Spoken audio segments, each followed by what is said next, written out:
for medical bills and damages due to an assault. Bill says Deborah assaulted him and is countersuing for bail and attorney fees. Order. All rise.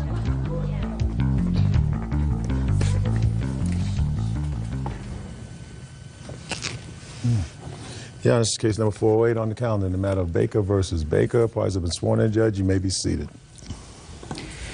Mrs. Baker, the defendant is your former husband, and I gather from your complaint that despite the fact that you are divorced, you still maintain a relationship. Is that correct?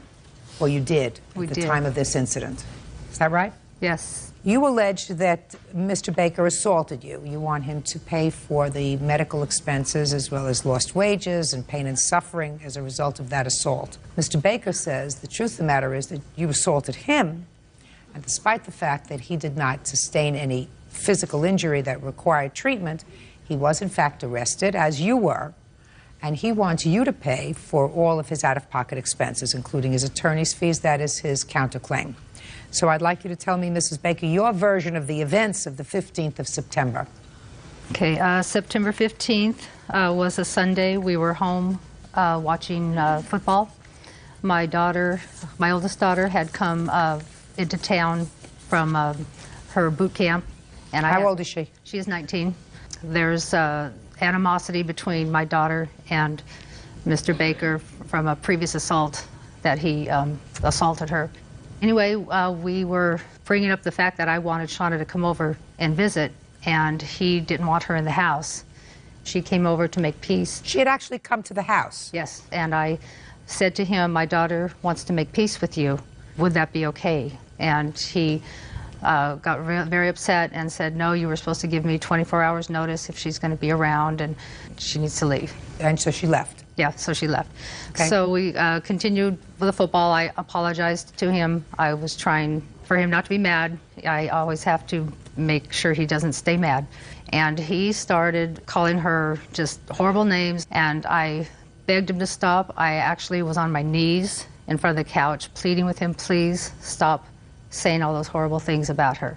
I slapped him on his face, and I realized that I shouldn't have done that because now I'm going to get in big trouble. And he did come up. He got me into a chokehold. At one point, I was actually sitting on the ground. He had me in a neck hold. He had his fist right over top of me, and he said, do you want me to finish this right now? And I stopped talking because up until then I was calling him a coward and that he only bullies girls, and he bullies my daughter and bullies women, but he never bullies any men. So anyway, he pushed me back down. My face went down, and I never saw it coming. I never got a chance. And he kicked me in the face and just threw me back. Blood just started gushing out. I leaned over the coffee table. I vomited blood. And I asked him, do you want to call the police or do you want me to call the police?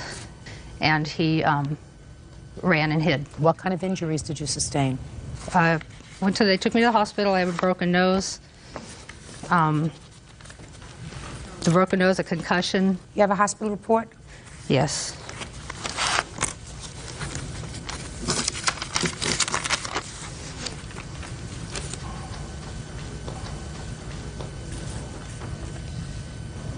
Now, can I see the police report, please? It's a two-part police report. Can I have his as well so that I can make sure I have all the reports? Because it was a domestic violence, they had Jane Doe and John Doe. Had you been drinking? Yes, we both had been. You both been drinking vodka and orange juice? Yes. Was that the drink of choice?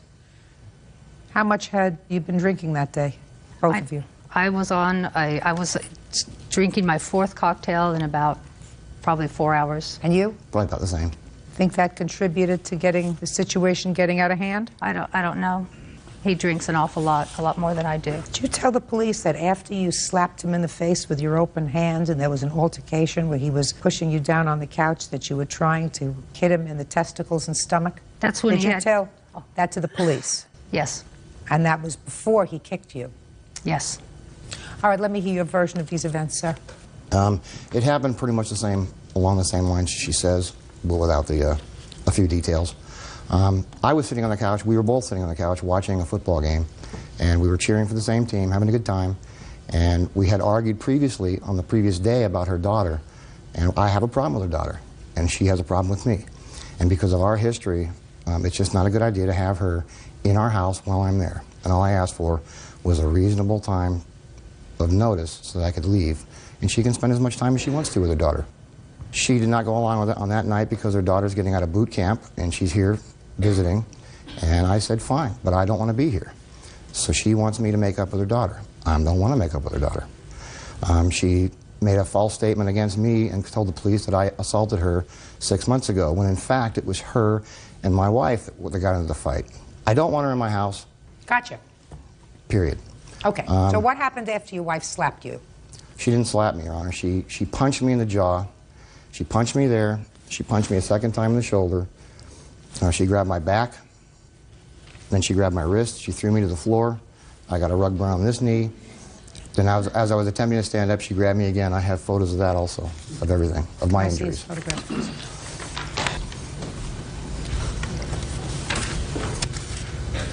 Also the medical report on the back.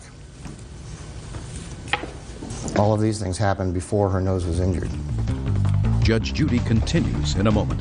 Here you said, so I lightly slapped his mouth to try to stop him. That sounded to me like you went like this. Oh no, don't say those things about Shauna. Well, what you really did was haul off and slug him. Real cases, real people. Judge Judy. Deborah Baker claims she had a knockdown, drag-out brawl with her estranged husband, Bill Baker. Deborah says that's when Bill kicked her in the face. Mr. Baker, your wife doesn't have a lawsuit, at least a viable one, because she started it. She hit you first. She hit all of them. Well, she hit you first, she's hit you second, she tried to kick you, she tried to hit you in your stomach, she tried to hit you in your testicles. She acknowledged that to the police. She had had a little bit to drink. The fact that she ended up with a broken nose, that's unfortunate, but that's the way it goes. When you start a fight, sometimes you get the worst of it. You understand that, Mrs. Baker? You started the fight. I slapped his mouth. I don't care whether you slapped Right. his mouth. You, Okay. I mean, even here, even in your complaint that you filed here, what you did was minimize what you actually did. I assumed that because you knew that I would be looking at the police reports, you came clean. But here you said, so I lightly slapped his mouth to try to stop him from saying the horrible things. That sounded to me like you went like this. Oh no, don't say those things about Shauna. When what you really did was haul off and slug him. No, I did not punch him. I did not punch him. Whether you slugged him with an open hand or a fist, that doesn't make any difference. You hit him first. He's going to tell me that he didn't mean to kick you, that you were struggling and, you know, you're trying to bite him on the toes, I think is what he says here, and that his foot extended and he kicked you in the face. But even if he kicked you in the face, after you slapped him, you can't complain because you got the worst of the fight. That's what happens. You put your hands on somebody first, you get the worst of the fight. You don't come to court and say, now you got to compensate me. You don't waste my time with that. The only question is, you have no lawsuit. The only question is whether he does or not. Because you started this fight, you were furious, and you weren't about to let it go, and you told the police, amongst other things, that you weren't begging him to be nice to Shauna, which is what you tell me in your complaint. You were calling him all kinds of names. You called him a wimp, you called him all kinds of other names before you got kicked. Yes. Well, And I don't think that gives him the right to kick me when my face is down. I want to tell you something. Where was his face when you slapped him? He was sitting on the couch. You make a difference whether your face is down or whether you're sitting on the couch? He was looking straight at me. He was calling me. Miss Baker, let me tell you something. You don't get any special compensation here because you're a woman and you got the worst of a fight. You started it. You put your hands on him first. You don't get rewarded for that. Case over. Now, you have a counterclaim. You have a counterclaim because you want Mrs. Baker to compensate you for what you spent as a result of being arrested that day. Let me see. Because that sounds viable to me. I don't know why you were arrested. I have no idea why you were arrested. Well, I know why you were arrested. You were arrested because she looked worse than you did. What happened with these cases? They were both dismissed? Yes. Yes. Both decided not to follow through with them. Is that right? It wasn't our choice. It was the attorneys, city attorneys. Maybe he's afraid of city attorney's political future. I am not. I don't like domestic violence in whatever form it takes. But that doesn't mean that only women can be the victims of domestic violence. Men can be the victims of domestic violence as well. And unfortunately, this is a case where he was the victim of domestic violence. He was defending himself from you. You were out of control. You were out of control according to what you told the police. According to what you told the police, first you hit him. Then you try to hit him in the testicles. You try to hit him in the stomach. And after that, he kicked you. That was to get him to get me out of the headlock. He had me in the headlock. After that, I was grabbing. He hit you. He kicked you Yes. and hurt you. That's what happened. And then he was arrested. His injuries look as bad as yours. He's got scratches all over him. He's got black and blue marks all over him. Yeah, he had me and he in was a arrested. headlock. He had The me reason in he a was headlock. arrested is because the police are very, very sensitive about domestic violence. Yes. When in doubt, arrest everybody. You know, and I can't fault them for that, because there have been lawsuits involving the police and domestic violence. So they say, listen, when in doubt, let the city attorney decide, or the county attorney decide what they're going to do, which is what they did in this case. And the county attorney wimped out. I won't. Yeah. I'm awarding Mr. Baker $1,500 on his counterclaim. Your claim is dismissed. That's all. All these Judge Judy, step out. He's attacked her. He kicked her in the head while she was on the floor as well. I just want to get on with my life and move forward. It was a cowardly chicken thing to do, and I'm just really glad that I'm out of it. And now the next case. All parties in the matter of Hollis versus Kirkland. Step forward, please. Inventory control clerk Lori Hollis is suing her former live-in boyfriend, salesman Alex Kirkland, for unpaid rent and bills. Alex says this is revenge for their breakup. Ms. Hollis, according to your complaint, a couple of years ago, the defendant lived with you. I assume you were in some sort of a relationship when he came to live with you. You say that he owes you money for rent and other bills. Mr. Kirkland says he doesn't owe you a thing, that you never had an agreement with regard to rent, and when he was working, he gave you money. Is that right, sir? That's correct. Okay. When did you move in together, or he moved in with you?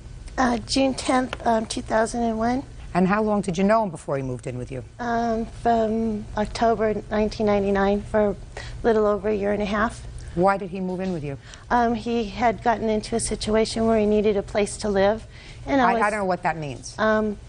He had broken up with his girlfriend at the time, and he needed a place to live. He was moving out of his place. And so I offered to let him stay with me. So he wasn't your boyfriend at the time, he was No. just a friend? Yes. Okay, go ahead. And you know, and we had an agreement that he was supposed to pay me $450 a month, plus half of the living expenses, utilities.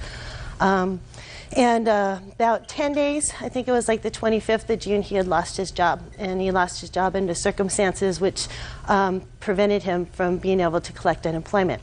I was a friend of his, and I had faith that he would get a job soon and, and be able to adhere to our agreement. But he stayed unemployed all the way through March 2002. That's your problem. That's your problem. Judge Judy continues in a moment. Soon after he did get a job, he picked up and left. He's consistent. Real cases, real people. Judge Judy. Lori Hollis says ex-boyfriend Alex Kirkland owes for rent and bills. Alex says Lori is a vengeful woman. Let me tell you what you just told me. You just told me that he broke up with his girlfriend and he had to move out of her apartment. Right? I assume it was her apartment because she wasn't leaving. He was being forced out. Is that right? That's why he came to live with you. Well, I don't know the circumstances of their relationship. So Well, certainly he needed the place to live. Is that right? Yes. Okay. Then, as soon as he got to your house, he lost his job. And when you say he lost a job under circumstances under which he could not collect unemployment, which means he didn't leave voluntarily. He left because he got caught doing something wrong. Well, if you get caught doing something wrong, then maybe you can't collect unemployment, because if you get fired, and if you've had a work history, then you can collect unemployment. So now you have faith in him that he's going to get a job, but he doesn't get a job. So you can, if he's just your friend, you say to him, toodaloo. Well, but you decided not to.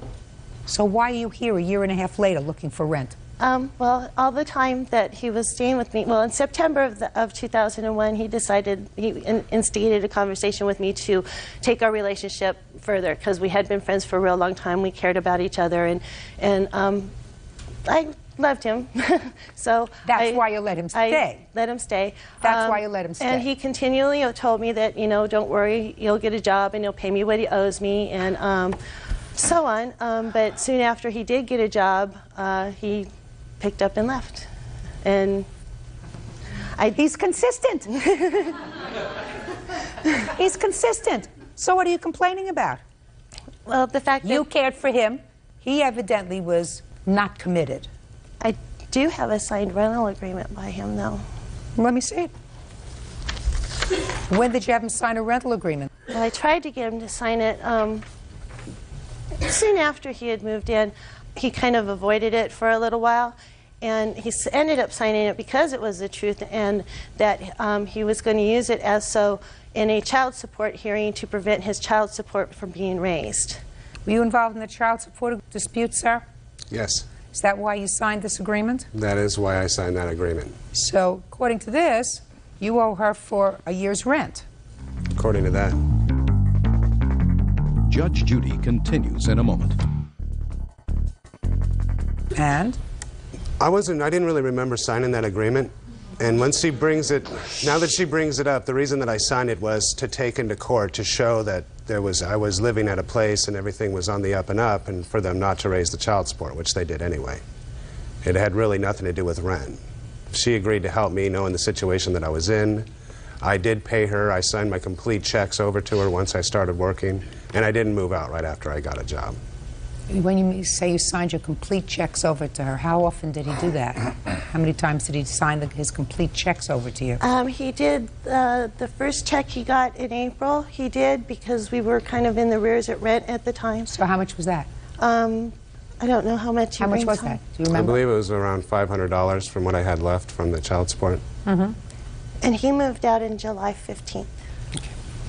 Mr. Kirkland, what you're suggesting is that you took this piece of paper, you were sworn to tell the truth, That's correct.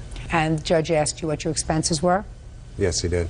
I told him that I wasn't working, and those are expenses that were against me. You gave this to the judge when Yes. you were under oath and Yes. said, these are my expenses. Yes. My rent is $450 a month. That's correct. I need this for transportation. I need this for clothing. Is that right? That's correct. So now you're coming into this court, and you're telling me in this court that this was merely meant to fool the judge in the child support proceeding. That's not correct. Of course that's correct. That you furnished this document to the judge in the child support hearing in the hopes that they would not raise your child support, but that this agreement was false. You were not supposed to pay $450 a month rent. So you furnished this to the judge in that hearing in order to fool that judge. Your fair statement? I guess that would be a fair statement. Good. Judgment for the plaintiff in the amount of $5,000. That's all. Parties are excused. Order. All rise. Quiet in the courtroom, please. Yeah, this is case number 470 on the calendar in the matter of Hale versus Knighthead. Thank you, bud. You're welcome, Judge. Parties have been sworn in. You may be seated. Sir, have a seat, please.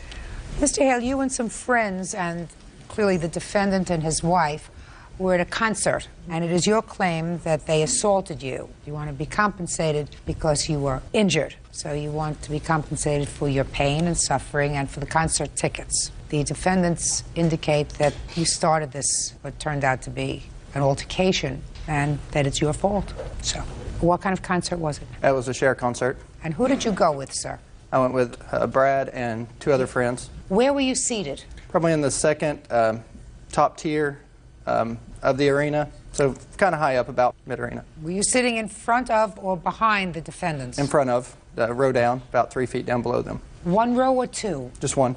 So you were seated immediately in front of them? Directly in front of them. Is that right? Down front. Yes, ma'am. Okay. So now tell me what happened. We got there probably about 7:15, found a place to park, and on the way to the concert, found a little place to stop and have a bite to eat, had a beer, and went on to the concert. Got there probably about 8:15, 8:30, got situated in our seats. So you got there after the show started? Yes, ma'am. Go ahead. We watched the first act, which was Cyndi Lauper. Of course, went to concession. No, you couldn't have watched the whole first act because you got there an hour Well, late. watched the rest of the first act, and made a trip or two to the concession. For what? In the meantime. For what? For a beer or nachos or... So you had several beers by that Just a couple, time. yes, ma'am. You had several beers before you actually Yes, ma'am, a started to couple. watch Cher. Uh-huh. Now, did you or any member of your group get up to go for refreshments during the act? Maybe once. So let me understand this, Mr. Hale. You make the trip in to go to a concert. You decide to arrive late. You disturbed a whole bunch of people, you and your friends, getting into your seats. I wouldn't say disturbed. Sure you ma'am, did. but- Well, you wouldn't say it because you're a young, foolish man. So after having arrived late and disturbing all the people around you, either you or one of your idiot friends or all of you get up to go again, once or maybe twice, to a concession stand for another beer or nachos. So you disturb everybody again. Well, we were right on an end row that we could just Oh, go no, right you down the weren't. steps. There were people behind you, sir. And it wouldn't have made any difference to you whether there were people you had to disturb anyway. That's not true, Your Honor. Well, you were disturbing people, sir. You kept getting up and getting back in your seats, right? Well, it was kind of consensus. Everybody, that's kind of how it was going. I don't understand I what hear you're you. talking about, sir. Well, Well- it's kind of a consensus. What does that mean? There were other people around us that were up and down, and there were small intermissions between the actual intermission. So, I mean, I didn't feel that we were up, you know, going up and down, disturbing the people behind us. Well, you were. Okay? When people come to a theater late, they're usually rude. They usually just care about themselves and don't give a hoot about anybody else, but sometimes it's unavoidable. So aside from getting up and down during the performance and arriving late, one or both of these people asked you during the course of the performance to sit down. That's correct. And they asked you to sit down because they couldn't see. Is that right? Yes, ma'am. Yes. Now, how many of you and your friends were standing? There were 4 of us. How were you all standing? Yes, ma'am. If I may explain why we were standing, I would like to. There was a whole row of girls in front of us that had tiaras and feather boas, and just everybody was dancing. And we explained to the defendants, as when these people stood, we had to stand as well to see the concert. And we tried to explain to the defendants that, you know, they asked us to sit down. We said, well, if we sit down, you're still not going to be able to see because every row in front of us is standing up. So if we sit down, we can't see, nor will you be able to. You know, so I'm sorry. Is that what you carefully explained to Yes, them? ma'am, the first time. Yes, ma'am. Go ahead. And the defendant, he kindly started getting a little rude. And so I returned the favor, and I was just like, sir, we cannot sit down. At that point, they started to get quite belligerent. And next thing I know, Mr. Knight leaned down to the back of my head and said, you will sit down, in a very, very threatening manner. And so we just decided that was it. Just ignore him, just continue standing, because we couldn't see if we sat down either, and just finish out the concert and just ignore them. Cher was into about our 4th or 5th song, and all of a sudden I felt just a pull at my collar, kind of like the collar I'm wearing now, and then just a fist. I got hit here, pump knots all around my head. I mean, he just went like just continuously. My witness saw what was going on. Don't tell me what he saw. Okay. Step up. So, Mr. Knight punched Mr. Hale. Yes. Several times. Several times. And then what did you see? I was facing like this, and all of a sudden I heard this commotion and looked over, and he had him by the collar with one hand, beat he with the was other. punching him. Right. But what was Miss Head doing? As I was trying to get him off of him, I was kicked or something about this area of me as I turned like that to assist him. And at that point is when we finally got broke away. Okay. Your Honor? Yes. I'm sorry. They took the lady out in handcuffs. It says in my police report that when the police got up there, that Mrs. Head was striking down at my friend. So, as far as you know, she didn't touch you. I don't believe that she touched me. I didn't know, So like I said. Why is she a defendant? Why did you sue her? Because she was to my back, and I mean, I just was getting hit from back and forth. I mean, I didn't know what was going on. Okay. I had no idea what was going on Good. behind me. Now, Mr. Knight, Yes, ma'am. now I'll hear you. Well, as you said, we went to the You concert. went to the concert, they were seated in front of you and they were standing up. That's correct. Go ahead. Anybody else standing up? No, ma'am. Nobody? No, ma'am. No, Mr. Knight. Mr. Knight, that's not true. Just because I was on his case, I don't want you to think you have a friend in me. When you go to a Cher concert and everybody's doing their thing, there were a lot of people standing up. So don't tell me that there weren't other people standing up. I saw no one standing in front of him when they were there, except for them standing up. And I did ask him to sit down. And you punched him? I punched him after he pushed me, yes, ma'am. Several times. No. There was no pushing. Mr. Knight, you punched him. He didn't assault you first. You got frustrated because he was ignoring you. No, ma'am. Tell me how he pushed you, sir. He's sitting in front of you, his back is towards you, and he's had a few beers, so he is feeling pretty good. Yes, ma'am. You tell him you will sit down. No, ma'am. No. Yes, I sir. asked him if he would sit down so that the people behind him could see. Right. No, you did that the first time. Yes, ma'am. And And he probably told the me sec- at that point that he bought his effing ticket and he would do what he wanted to. Probably close. About the third time. maybe. Quiet. Go ahead. Then I leaned forward. I did not touch him whatsoever. I said, buddy, if you'll look around, there's no one else standing. That's not true. That's I don't want to hear you. it's ridiculous. I don't want to hear you. Sorry. You are rude. Okay. Go ahead. And at that point, he turned around and looked at me and pushed me in my chest and said, F you. I caught myself at the back of the seat. When I turned back and looked at him, I don't know his intoxicated state or what, but it looked aggressive like he was going to hit me. I'm sorry, Your Honor. And so when I stood back up, I did punch him, yes, ma'am. And I punched him several times. A young lady that was with him was trying to attack Debbie. I was in between them. There was no other altercations. He went and got security while I stood there between the lady that was with him and Debbie. Security came. They did escort us out. We were issued a citation for disorderly conduct.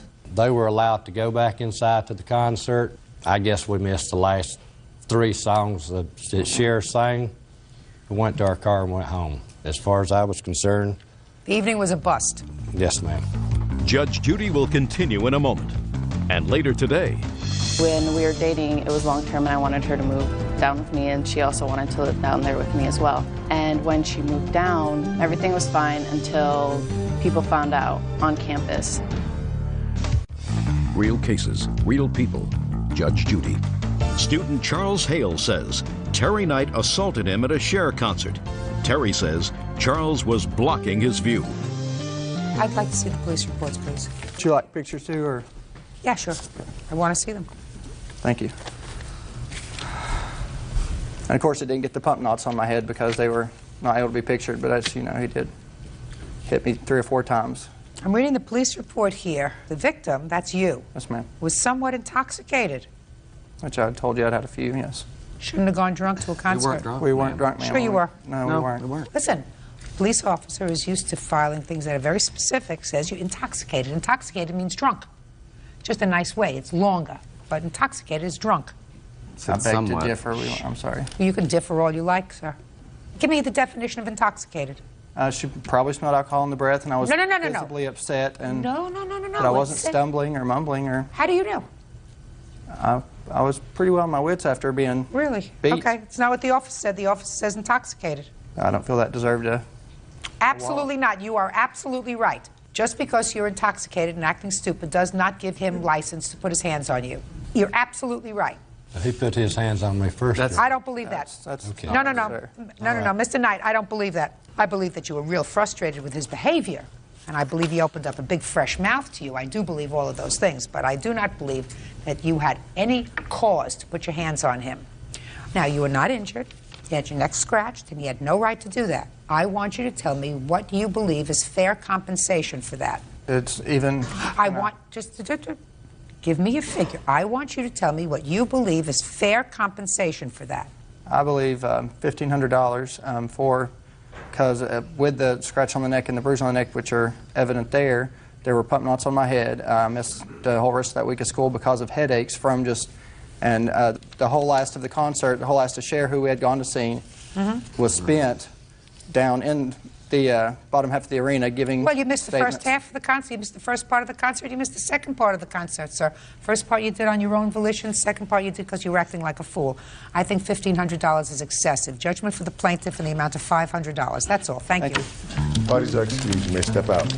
I didn't see anybody with pom-poms and all this stand up. He evidently needs his glasses fixed because everybody around us was standing up dancing. It was a concert. But, you know, I hadn't been drinking. And it wasn't Metallica. It did not merit his beating.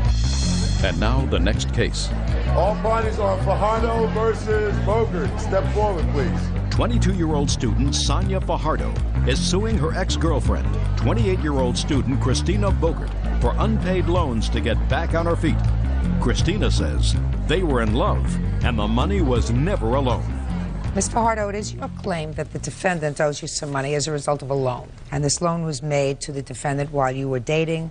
Tell me about the loan. Well, when we first started dating, I was in Orlando, and I moved down to Miami to start school. And when we were dating, it was long-term, and I wanted her to move down with me, and she also wanted to live down there with me as well. She did have lots of bills that, after September 11th, as a server, you know, you don't make that much money when people don't go out to eat. You were working in a restaurant? Yes, ma'am. Yes. So the plan was that she would move in with me. She was living in my dorm room. She didn't have to pay for rent, utilities, anything like that. No food, because we had the cafeteria. I mean, no bills, and she could save the money, pay me back, and pay the rest of her bills. And when she moved down, everything was fine until people found out on campus. And obviously, that's against the rules, so it was either she move out or... You mean against the rules for her to live in the dorm room Yes. and eat in the cafeteria as a non-student? Yes. So, I mean, that's logical. People pay a lot of money for that.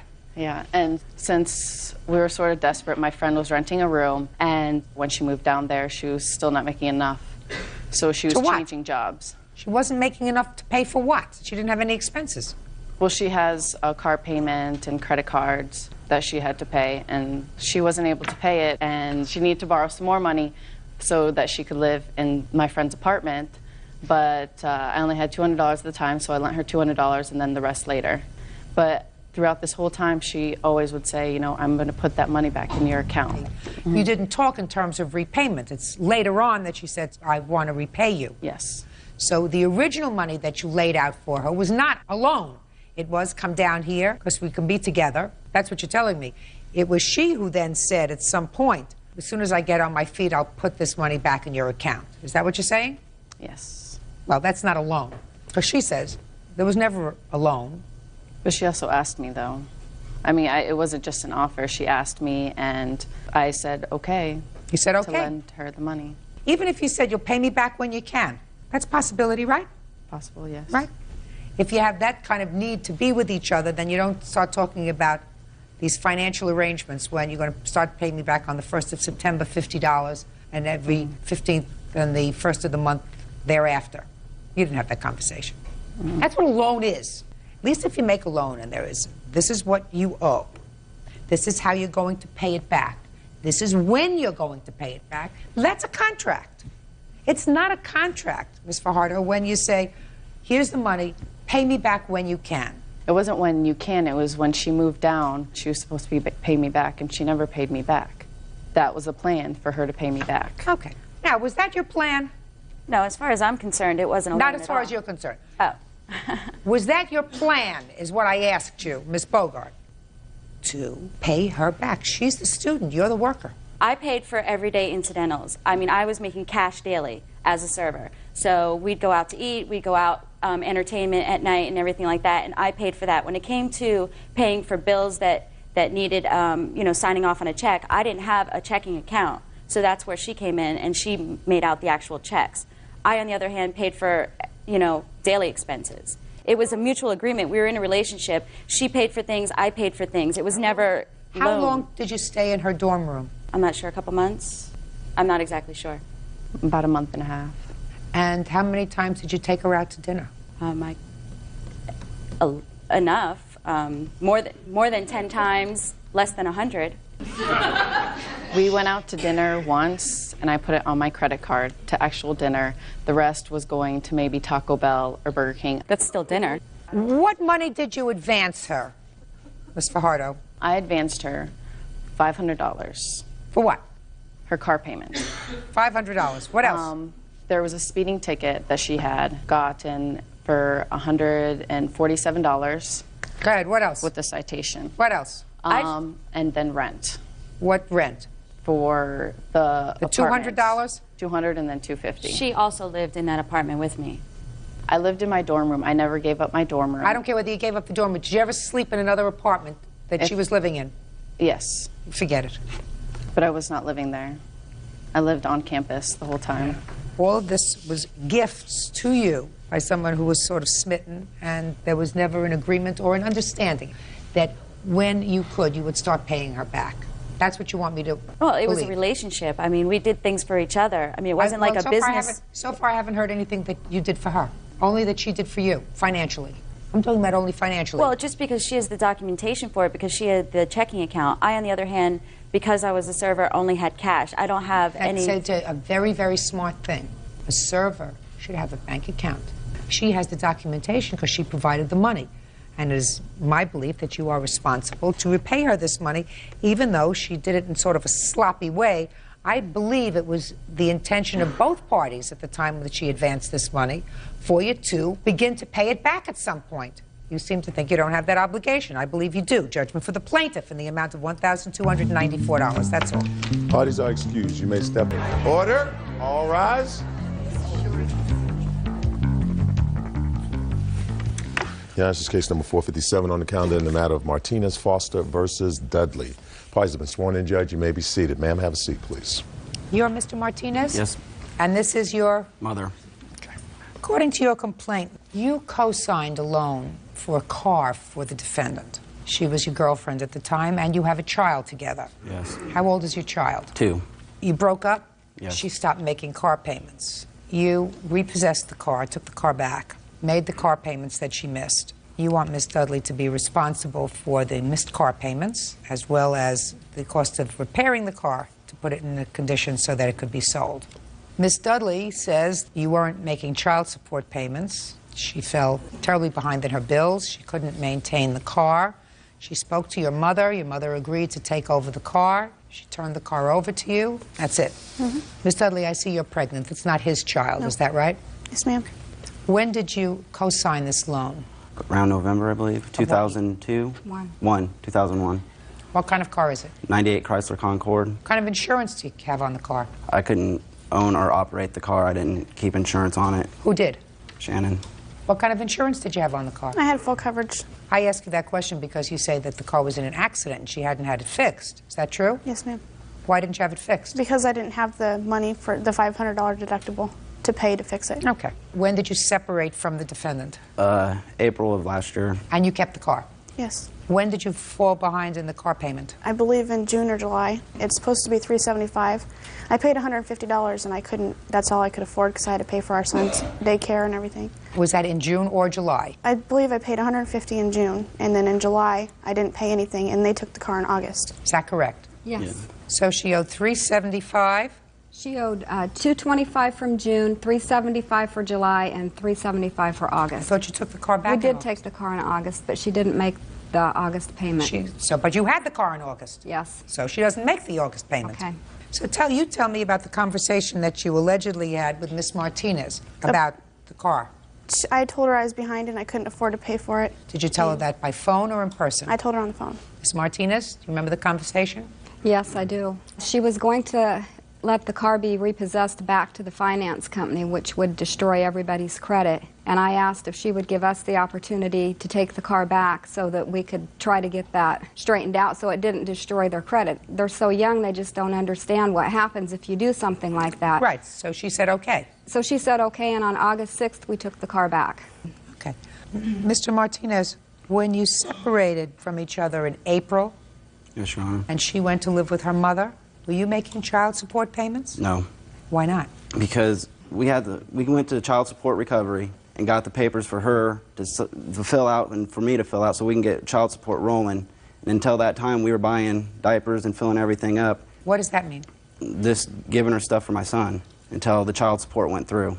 Were you working? Yes. Then I don't understand why you weren't giving her money. Because it's just considered gifts. You have a child. Child has to be supported, whether a court tells you or not. I had him half the time, Your Honor. Oh, you did? Yes. And I have What half? documentation. It's all documented right here. All the months that I had him half the time. Let me see. From April to August, I believe. if you... What's the child's name? Felix, or Phil. Absolutely. Looks to me as if you did see him a substantial period of the time, probably half the time. Is that right? Yeah, I wasn't going to keep him from his father, even if he No, wasn't we're helping talking me. about support here. I mean, your defense to letting your car payment go is because Well, I mean, I was paying for all the daycare and food and clothes, and you were paying for all the daycare? yeah. Were you working? Yes, I work full-time. Yes. My cousin works for the county, and we got her subsidized daycare. So? So it was cheaper for her. Shh. Just a second. How much was it costing you? When I fell behind on the car payment, I was paying $150 a week for full-time daycare. Why weren't you paying half? I don't know, Your Honor. I don't know either. Why weren't you paying half? Because my lawyer told me not to. Well, that's your problem. That's your problem. Your lawyer told you not to? Fine. How do you expect her to pay $150 a week for child care, which is a lot of money, and also make a car payment of $375? Where were you living? I was living on my own at the time.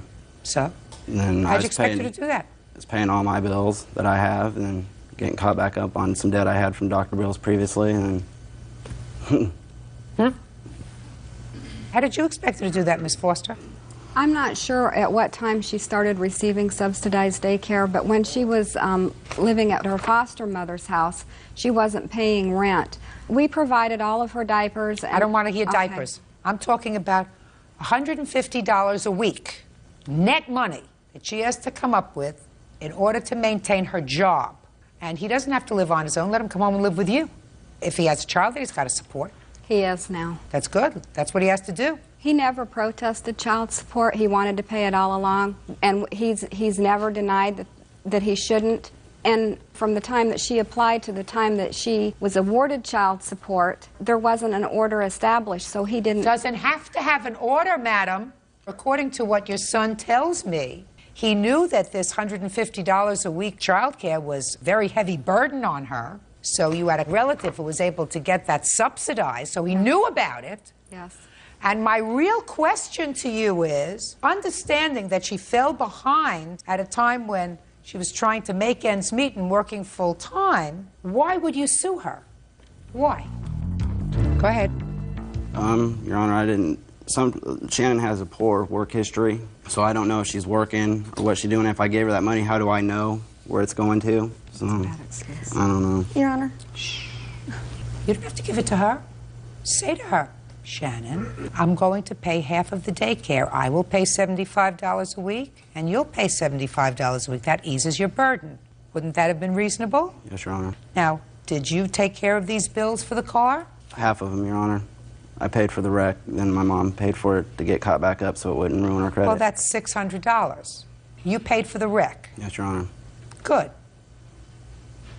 So that part of your claim I'm dismissing, because you don't want that money from her, do you?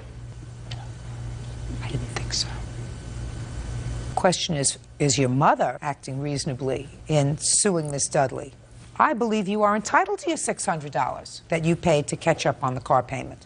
Now, do you see this grandchild frequently? Not as frequently as we used to. The kids are still battling over that. There was a mediation that's going to be set up, and Shannon said that she liked the way that things were. She couldn't afford mediation, and that she wasn't going to change on what the visitation has been reduced to. From what it was in the little diary to what it is now is... What is it now, Shannon?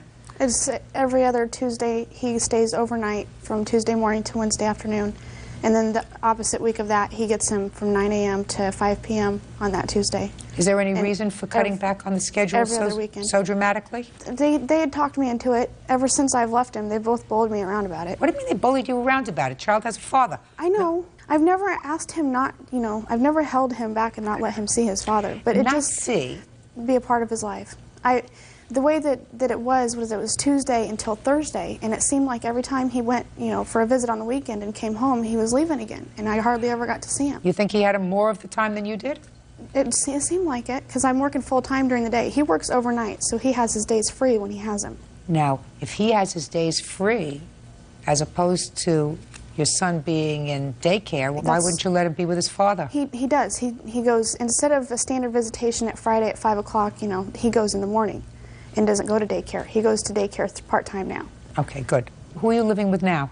My boyfriend. What does he do for a living? He's an electrician. Does he act reasonably towards your son? He treats him very, very well. Good. Does he have children of his own? No, he doesn't. Fine. You owe Miss Foster $600. Okay. Okay? Yes, ma'am. As far as the cost of repairing the car, you're going to deal with that. You want to take care of that, right? Yep. Perfect. Judgment for the plaintiff in the amount of $600. Thank you.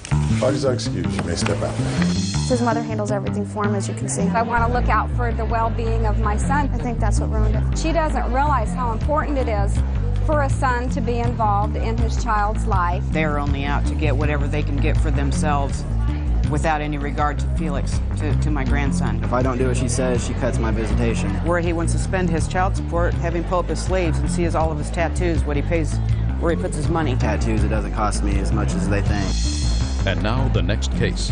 All parties in the matter of Krieger versus Boyserang, step forward, please. Medical assistant Peggy Krieger is suing former neighbor, pharmacy assistant Michelle Boyserang, and her son, 9-year-old Frank.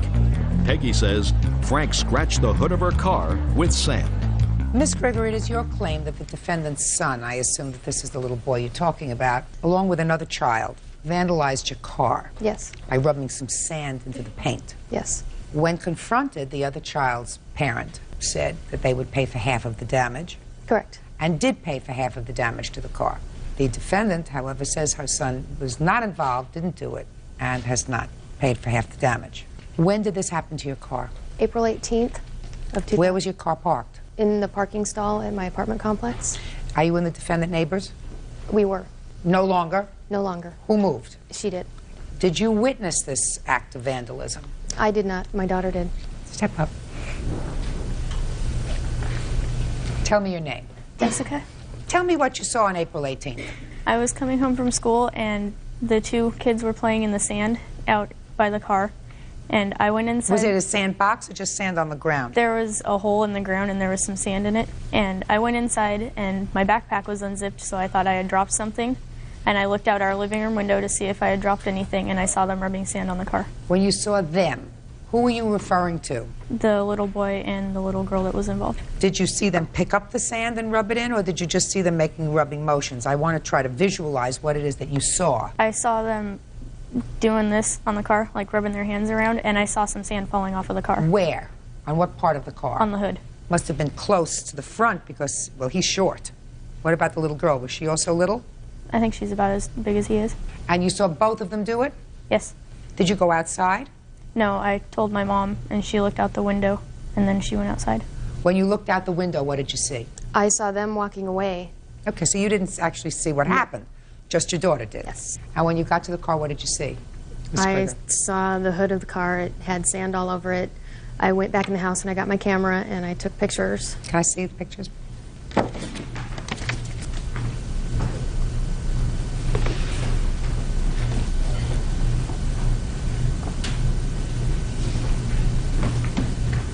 Were they both on the same side of the car? No, they were on different sides.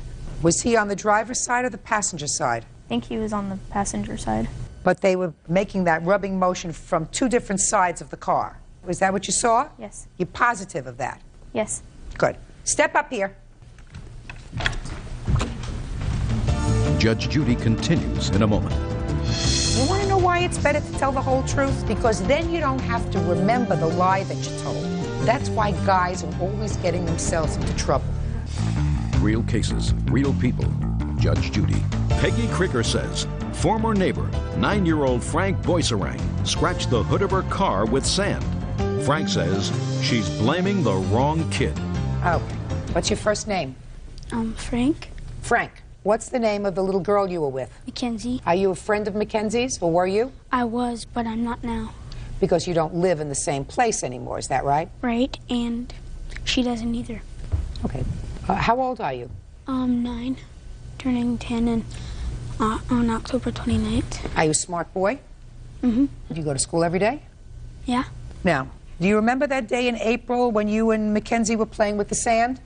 Yes. I want you to describe that sand hole to me. Okay, it was in the grass, and some of the grass was gone, and there was some sand in this hole, and so Who found the sand in the hole first, you or Mackenzie? Mackenzie. And what did she say to you when she found the sand in the hole? She said, "Hey Frank, look it. look it, there's sand.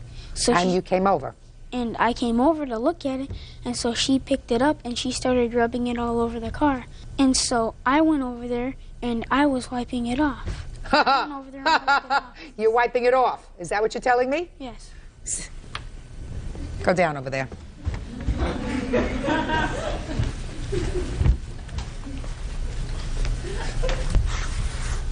Is that what you mean when you say in your answer that your son says he didn't do it? No.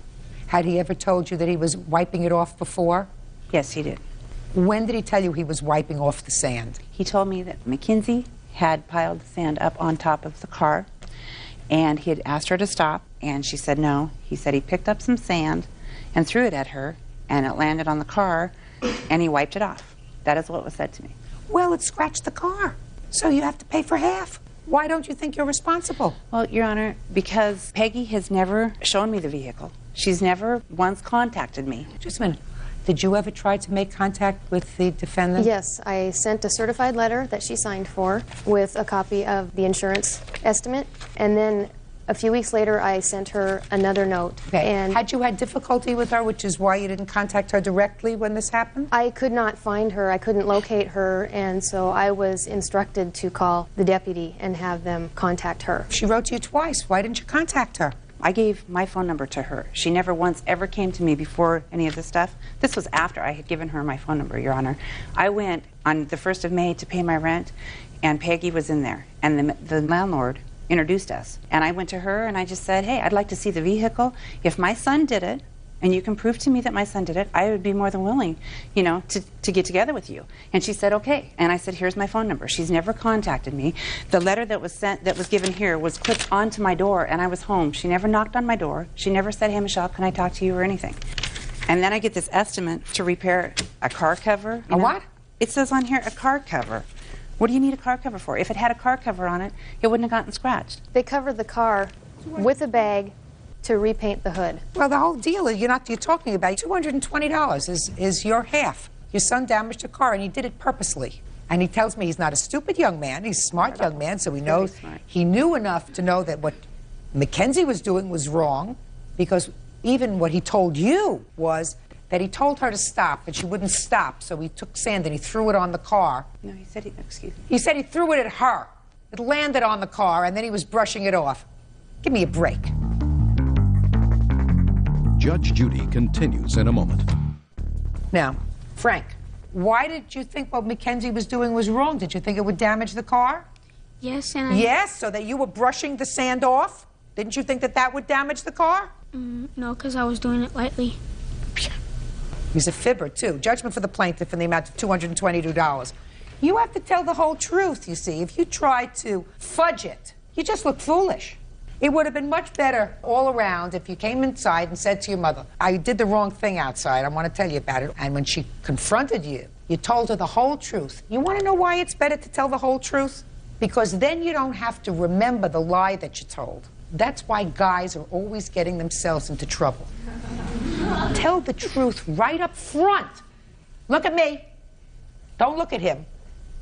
If you tell the truth right up front, it doesn't get complicated. You see? Right up front. Do you understand? Take responsibility. You'll grow up to be a much happier man. Do you understand? Yes, ma'am. Goodbye. Thank you. Randy Gray, because she says he filed false charges causing her to be arrested. Randy is countersuing, claiming that in a violent rage, Lori threw an electric can opener at him, cutting off a portion of his ear. Order, all rise.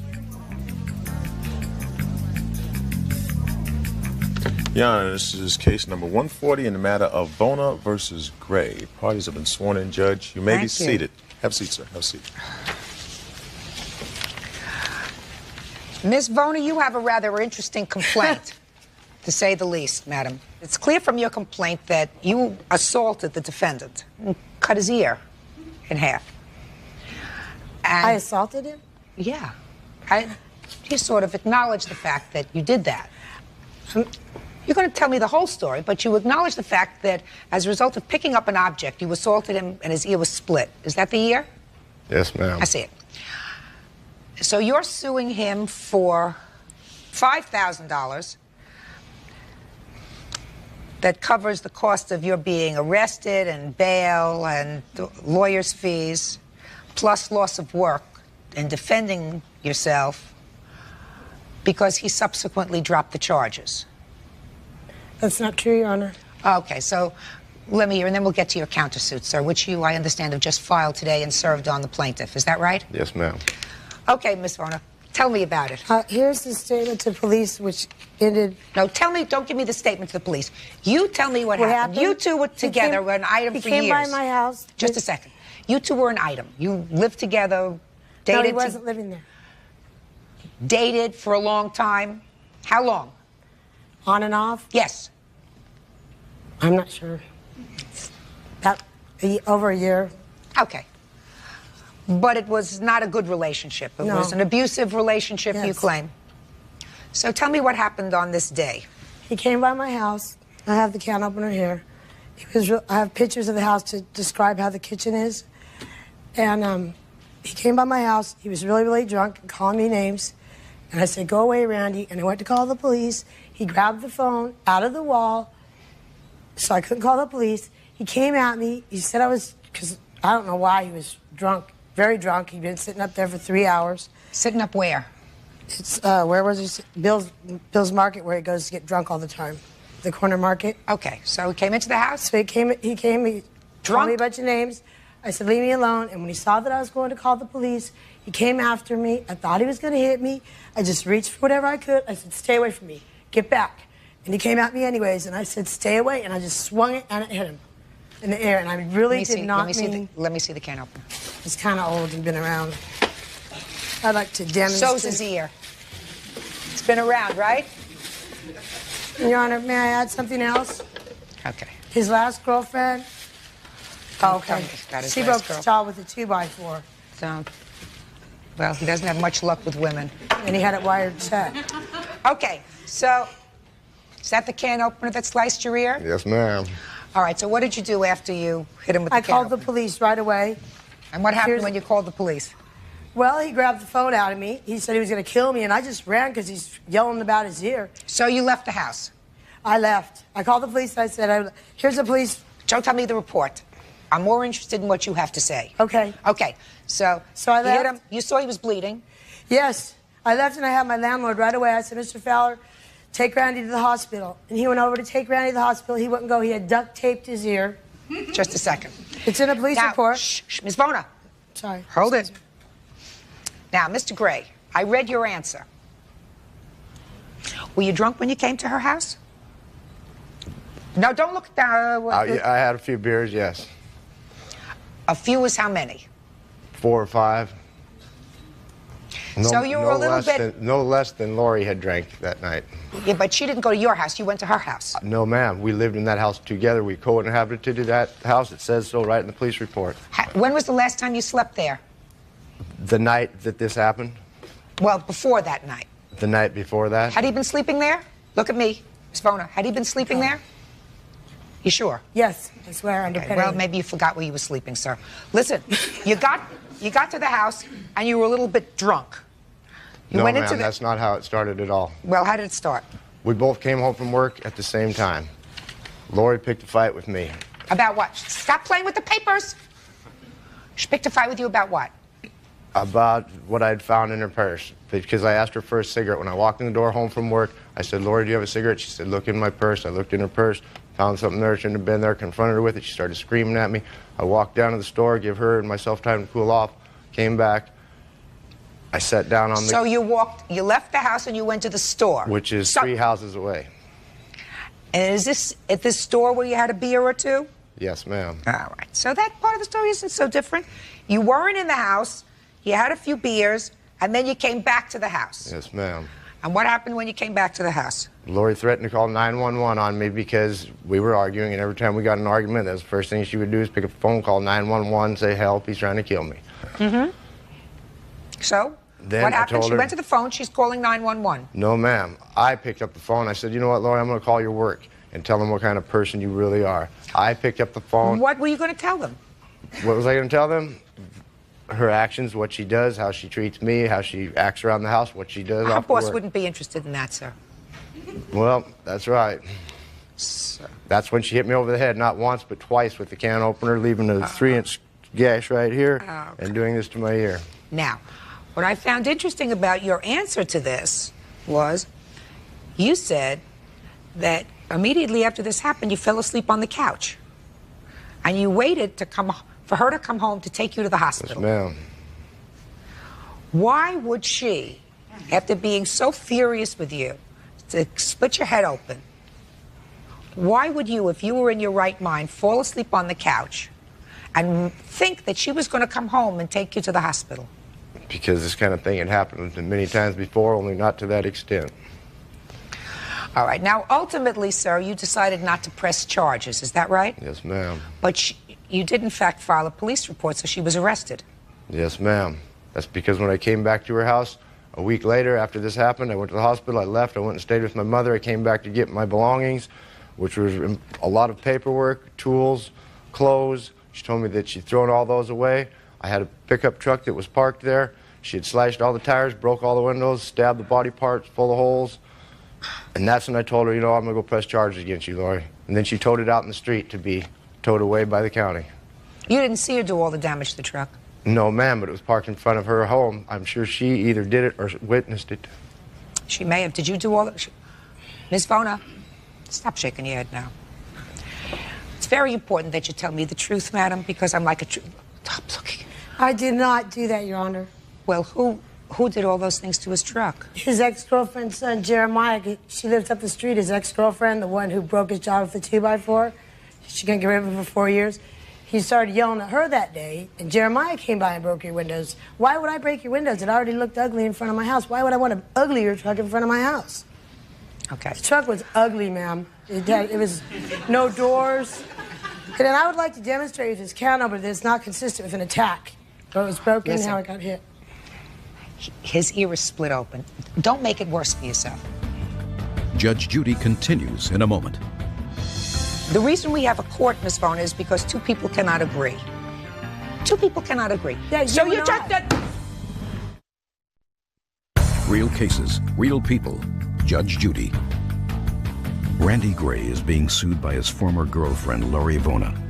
She claims Randy had her arrested on false charges. Randy is countersuing because in a violent rage, Lori threw an electric can opener at him, cutting off a portion of his ear. Now, what I find interesting is you didn't have her arrested immediately. Why? Because I have a lot of feelings for Lori. I have a lot of feelings for her 2 children. I didn't want to see anybody get thrown in jail. I knew what kind of things that spousal abuse does to people nowadays, the new laws, and I couldn't see throwing somebody in jail, making her lose her job and her children. I just couldn't do it. Listen to what you just said to me. Yes, ma'am.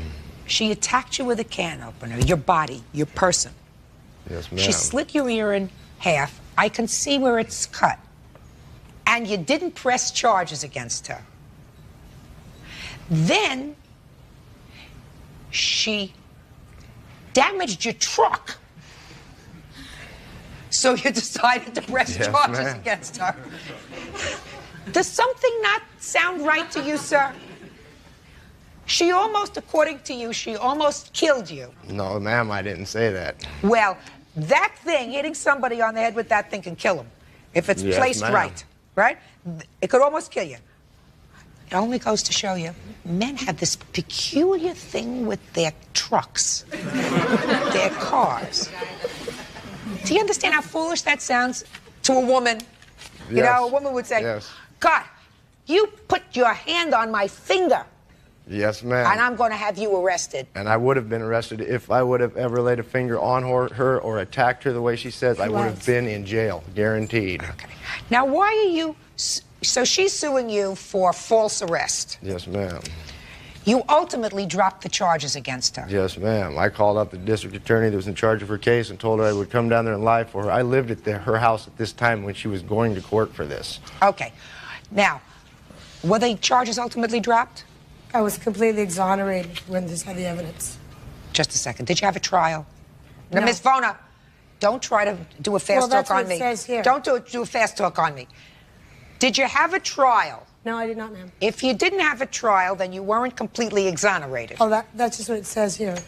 Just listen to me. I didn't know what it meant. I had to look it up in the dictionary. Right. What happened is he refused to press charges and he refused to come forward and testify at the trial. I think they would have went ahead anyways if they believed that I was guilty of anything, because if you hurt somebody, whether or not they press charges, the district attorney will go ahead and press charges. Now you're in the head of the district attorney. No, I'm saying that's... He said he wasn't going to prosecute. I don't believe that he did that. Oh, I believe that he did that. I believe that. After he sobered up a little bit and looked at the truck and said it's not so important, and he said he really has feelings for you, he didn't want you to go to jail. I believe that he did that. But that's not false arrest, Ms. Vona. You did in fact cause injury to him. He made a false statement to the police resulting in my arrest. Well, let me see what the false statement was. Oh, sure. I didn't know you didn't see it.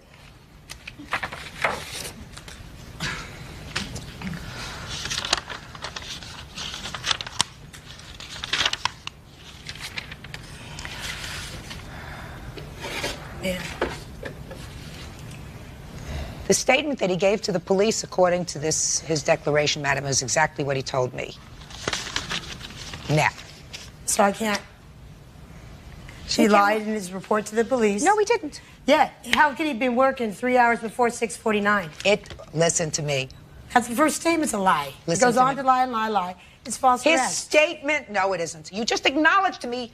Yes, I heard him. It was in self-defense. I was in fear of my life. Fine. That's not false arrest, madam. That's what the police officers observed. Him injured, you not. That's not false arrest. He had you arrested because you did, in fact, slice his ear in half. So. It was self-defense, ma'am. And if you came at me again, I'd do it again. Well, then I would have... There was never a trial. That's for a criminal trial to determine whether it was in self-defense. They did. They exonerated me. Exonerate. That's what it says. Ms. Vona, you can dance. You can dance from today till tomorrow. Your lawsuit is dismissed. Now, let's get to you. You have a counterclaim. Yes, ma'am. You have a counterclaim against her for how much? I want to see the papers that you filed. I don't believe this. I want to see the papers that you filed. So you don't even have to review the evidence? Ms. Vona, were you ever served today with a copy of a cross-complaint by Mr. Gray? Just today, ma'am. I had no time to prepare for it. Can I see what you were served with? Whatever they gave me. Do you have it? Somewhere in here. Did you file that cross-complaint in a court, sir? Yes, ma'am. Which court? Small Claims Court. When did you file it? Friday, this last Friday. All right, Ms. Vona, I gave both copies to the lady. Could I see what you were served with today, please? I'll wait. Well, I really don't feel like giving you anything. Well, Ms. Vona, but I will. Of course you will. Judge Judy continues in a moment. This is a good weapon, ladies. Can openers work wonders. Real cases, real people. Judge Judy. Randy Gray is being sued by his former girlfriend, Lori Vona. She claims Randy had her arrested on false charges. Randy is countersuing because in a violent rage, Lori threw an electric can opener at him, cutting off a portion of his ear. It's a very narrow legal issue, Ms. Vona. So filing a false report causing somebody to be arrested is a very technical legal four corners. So if there's a false report, how come? There is not a false report, madam. He alleged that you hit him with a can opener, causing his ear to be sliced in half. At least two police officers responded to the scene, saw his ear sliced in half, and took that report. That's what the report says. That he refused to press charges. Then he changed. You're not reading all the evidence. Then he changed his mind, which he is absolutely entitled to do. If he tells the truth in a complaint, I wouldn't have been arrested for 3 felonies. For sure, if he says I attacked him with a can opener, they're going to slice me with all these charges. Are you going to show me what he served you with today? If I can find it. Good. I don't know. I just had everything. I just can't believe that it's self-defense. And just find you just said yourself they were false charges. I heard you. The whole court heard you. So whatever. I already lost, so go ahead. Can I see that, please? I have to have, you know. You just said he filed a false police report. You're acknowledging that. But you say that I am not, because you don't, I'm not going to say it. Sir, you filed this report. You allege conversion of a Chevy pickup truck and a dent to his 1982 Pontiac. That have to do with the trucks that were outside her house? No, ma'am. It has to do with this case. It has to do with the bail amount. She came by my friend's house here when I was there, told me I owed her bail money, and if I wouldn't get out there and talk to her, she was going to run into my car. I said, I have nothing to say to you. She ran into my car and drove off. She ran into which car? My Pontiac Firebird. Did you do that? No, ma'am, I did not. And I have the letter. Well, it doesn't matter what I have because you're not going to look at it anyway. I have a witness that she did it in front of his house that witnessed her, him, his wife, and his neighbors. Step up, please. Yes, ma'am. What did you see? I seen her come to my house, ask for him to come out, and he refused to talk to her because he didn't want to have nothing to do with her. And she went over and hit his car first with her fist. I guess she couldn't do enough damage with that. Then she got in her car and rammed into it and then took off. You have an estimate for damage to the car? Yes, ma'am. Can I see it, please?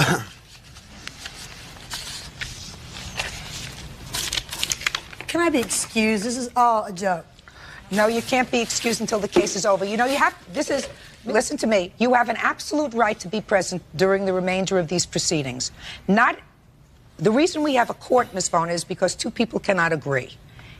Two people cannot agree. Yeah, so you come into court asking a court, both of you, whether or not the court can resolve an issue. If you are not happy with that judgment, that doesn't mean you stomp your feet like a baby and pick up your marbles and leave. What a joke. Bird, she can leave. Thank you. Judge Judy is ready to rule. What were your medical bills, sir? $367.43, which I haven't paid either. Let me see them, please.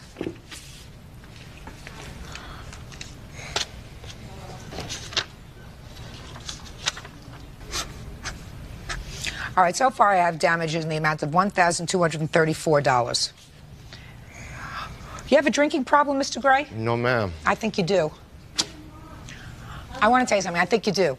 And while there is no excuse for what Ms. Vona did to you, I believe that in all probability, you are not a stranger to the courts in the area of domestic violence situations, whether you were the victim or whether you were the perpetrator. Do you understand? Yes, it's happened to you before. I understand what you're saying. And I would suggest to you, sir, that probably a good deal of that comes as a result of your drinking. Bird, I hear her making a racket out there, so I want her out of my courthouse. Get her out of my courthouse. So, I'm entering a judgment in your favor, Mr. Gray, in the amount of $1,234, which are your medical bills and the damage to the truck. That's all. Excuse, you may step out. 26-year-old Crystal Quint is suing the father of her son, Aaron Steele, for more than $2,000 in credit card charges. Miss Quint, how old are you? 26. Have you ever watched my courtroom on television? Yes, I have. So how many years? Many. How many is many? Probably 10. And in the 10 years you've been watching how the proceedings go here and what the litigants are like, didn't it ever impress you that whenever you give money to a guy, you always get the short end of the stick? Yes. You thought you were different. Yes. And you thought he was different. Yes. They all think they're different. They're all the same. I know that now. You have a child with him? Yes, I do. How old? He'll be 3 next month. How many times did Mr. Steele propose marriage to you? Once. When? January 1st of 2007. And what did you say to him? Yes, but it only lasted 5 days. Just a second. You said yes? Yes. And what happened? Well, we were engaged, and then 5 days later, I broke it off. Why? Because I found out a huge lie. A huge lie? Yes. But you continued to see him? Yes. And you gave him a lot of money? Yes, I did. And you gave him a credit card? No, I did not. I did not give him the card. I used the card. You let him charge things on the card? Only for his car. And he promised to pay you? Yes, he did. And he didn't pay you? Correct. That was another lie? Yes. After you broke off your engagement with him because of a really huge lie. Now, what part of different from all the other people that you saw over 10 years did you think he was? Okay, Mr. Steele's defense is that's what couples do for each other. She gave me money, and that's what couples do for each other. Yeah, that's what couples do for each other. They help each other out. Okay, Mr. Steele. Well, you helped her out, and she became pregnant, right? Yes. And now you have a 3-year-old child, correct? Mm-hmm. Is this your only child? No. How many other children do you have? I have one other. How old? He's 6. Are you married to his mother? No. You just like to make them, right? Yeah. Now, what kind of work do you do, Mr. Steele? Construction. And He's how much? not working right shut now. up! Do I look like I need help? You're in construction. Mm-hmm. And is there a child support order for Miss Quint's baby? Yes. How much? It hasn't been settled yet. Well, the child's 3. Mm-hmm. And for the last 2 years, have you lived together? No. How much child support have you paid? I haven't paid any child support. Well, then I'm trying to figure out what you do for her as a couple. I paid bills that I had to Tell pay me. when I was working. No. Just tell me, in the last 2 years, what bills did you pay for her? Rent, cable. Just a minute. Rent? You paid her rent when? 2007. When in 2007, sir? Like January, February. I helped pay rent every month. For how long? The whole time I was living there. When you weren't living there. I didn't pay anything. Well, that's what I'm asking you, sir. In the last 2 years, you have a child. Mm-hmm.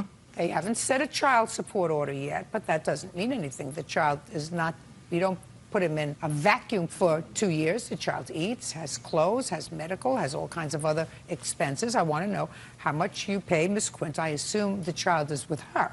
Yes. How much do you pay for your child? Nothing. Why? I don't have the money, even Who if I did cares want to whether pay. you have the money or not? I don't care whether you have the money or not. Is it a boy or a girl that you have in this Quint? It's a boy. Your son doesn't care whether you have the money or not. He has to eat. Mm-hmm.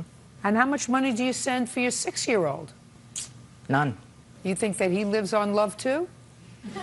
I hope. I hope. You're a bum. You're a bum who spends a lot of money on his own jewelry. You think that I think you're cute? I don't. You may get young ladies like this who think that you're adorable. I guarantee you, to me, you look like nothing but a bum. Now, what did you take money from her for in 2008?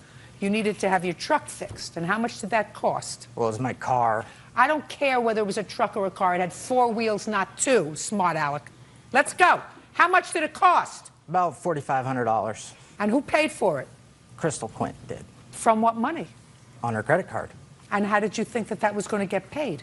Monthly payments. By whom? We were a couple. You weren't a couple in 2008. You told me that you moved out in 2007. You weren't a couple. Couples who have children together live together. You weren't living with her in 2008. I didn't plan on paying anything back to her. Well, that's a big mistake. Should have saved your money from K Jewelers and put a little money towards your car and spent a little more money on the children that you made. Did he pay you back any of this money, Miss Quint? He paid a total of $141. You have 2 children, right? I only have 1. You have 1. He has 2. Yes. Do you work? Yes, I do. Who do you work for? I work for a pet shop in Las Vegas. How long have you been working for them? Since the moment I moved to Las Vegas, so a little over 3 years. You live by yourself? Yes, I do. Who takes care of your son? I do, 100%. He's in daycare when you're working? No, actually, he comes with me, and my mom comes picks him up. You sued him for support? I'm in the process right now. You waited too long. I know. He doesn't do anything unless he has to. I know that now. That's why I did the child support order, is because I've asked him for money, and he won't send me He's anything. a bum. Bums don't do what they're supposed to do. If you have 2 children, you collect cans in the street in order to send them something, because somehow he's eating, right? Yes. And he's got a roof over his head, right? At his grandpa's, yes. Somehow he's surviving. Don't let me hear that you're back with him again. Never. Judgment for the plaintiff in the amount of $4,200. That's all. Thank you. 24-year-old Heidi Huntley claims ex-boyfriend Eric Huntley owes for half of their credit card debt. Miss Huntley, the defendant is your former boyfriend. You've been together for quite some time, I assume, and you have 1 child together. Yes. Your complaint is that when you broke up, Mr. Huntley agreed that he would take over half of the credit card debt. He made a couple of payments and then stopped. You also claimed that he used a car that belonged to you and caused some damage to the car and vandalism to the car. You want him to take care of that. Mr. Huntley said he walked out of the house, leaving you in the house with your child. How old is your child? My son is 7.5. And he left with his clothes, and that's on that credit card remained in the house, and he doesn't see why in the world he should pay for it. Yes. And with regard to the car, his defense is that any vandalism that was done to the car was paid out by your insurance from an act of vandalism that had nothing to do with him, and you chose not to have the car fixed, but to pocket the insurance money, and therefore he's not paying for it because you already got paid for it, right? Correct. Correct. Good. You lived together from when to when? February of 2003 until October 8th of 2006. When and why did you leave, Mr. Huntley? The relationship just didn't work out. It was an agreed upon thing. It wasn't like I just stormed out. I mean, both of Okay, us so you were agree, so it unhappy. was a civilized, orderly Yes. arrangement. We were both unhappy. What arrangement did you make, Mr. Huntley, with regard to the debt? I had been paying pretty much all of the, I mean, I had a full-time job and I was going to school, making financial aid and some scholarships, and that was all going to bills while she was only going to school. For about 4 years. When I left, I was still paying the credit card bills, but it didn't take a long time to figure out that what was going on was it was an attempt to make sure I didn't have enough money to survive, and I couldn't. Right now, she's living in a 2-bedroom house with hardwood floors, with 2 cars in the driveway. She's got a college degree. I think she's had a job for a little while. I'm sleeping on my dad's couch. The credit card bills were how much? We have $38,000 in credit card debt over the course of our 3-year relationship. He'd been paying half the payment on all of the 5 cards, and I had also been paying half a payment on a card that is only in his name, on not my name at all. Our credit cards have both of our names. We're both joint signers on these cards. We just made the arrangement that, you know, hey, you would pay half and I would pay half the minimum payment, and that went on until September. And in September, he told me, I need to save for my own place. I have a new girlfriend, or October, I have a new girlfriend. I just bought a new truck after I lost $1,500 selling our truck that was in joint of our names. And I don't have the money to pay it, so you're just going to have to deal with it yourself. It's not my problem. Well, you have to deal with it, and he has to deal with it, because if they're joint credit cards, they're going to come after both of you. Absolutely. So, what are you doing in court? Here. He won't pay the credit card. Well, they're going to come after him. They'll attach your salary, they'll attach his salary. Well, Your Honor, I have a credit score of 760. His credit score is now 720, but when we met, it was in the 500s and mine was in the 700s. And Miss Huntley, how many years since 2003 were you employed? None of those years was I legally employed. Well, you're not going to stand here in court and tell me you were illegally employed. I went to school and I had scholarship funds. I had 8 different scholarships, of which I got about $2,800 a month take home cash. That you don't have to pay back? I do have loans. I have student loans. Of but course you do. some So of that the I do answer not is have to pay back. the answer is you did not work. He worked, he provided for the household while you were living together. You have to remember, folks, you're not married. We don't have courts in this country for almost marrieds living together, trying it out. We don't have courts for that. If this was a marital situation, I would have no problem. I would say, listen, you have credit card debt, you're responsible for half, and you're responsible for half. That's it. Goodbye and good luck. But that's not the case. The truth of the matter is that if you have $38,000 worth of credit card debt from 2003 in February until 2006 in October, he paid the credit cards. No, he didn't. He was unemployed for 6 months of that time straight. Well, you And were we lived unemployed off for of 4 credit years. cards. Somebody had to pay for But these I wasn't cars. unemployed. I brought home $2,800 a month every month, What'd you do with except for it? July and August. What did you do with it? I paid as many bills as he did: car payments, credit card payments, food, clothing. You mean, know all something. kinds of stuff. It's very, very interesting, Miss Huntley. I have no idea how you did that, because I had kids, and nobody ever gave them $2,800 a month in cash in addition to what they were getting. So you got some kind of gig going here that probably the rest of the civilized world would like to know about. I have a 3.8 GPA, and I'm an engineering student, and I volunteer 170 hours a year. Fabulous. What do you want me to do? You want me to say to him, what you should do is pay half the bills? Yes. Yeah, well, I'll say to him, what you do should be half the bills. Be nice if you paid half the bills. That's a moral judgment. These bills are in both of your names, and eventually the credit card companies who have advanced to you foolishly $38,000 in credit card expenses are going to come after both of you for the return of this money. Your Honor, I'm making the payments because I understand how important credit is. I would like to go on with my life. And I'm making the payments regardless of whether he is. Don't you, Mr. Huntley? I do, but I only have so much money, and you know, it's getting to the point where I have to choose. Are you paying child support? Yes. No.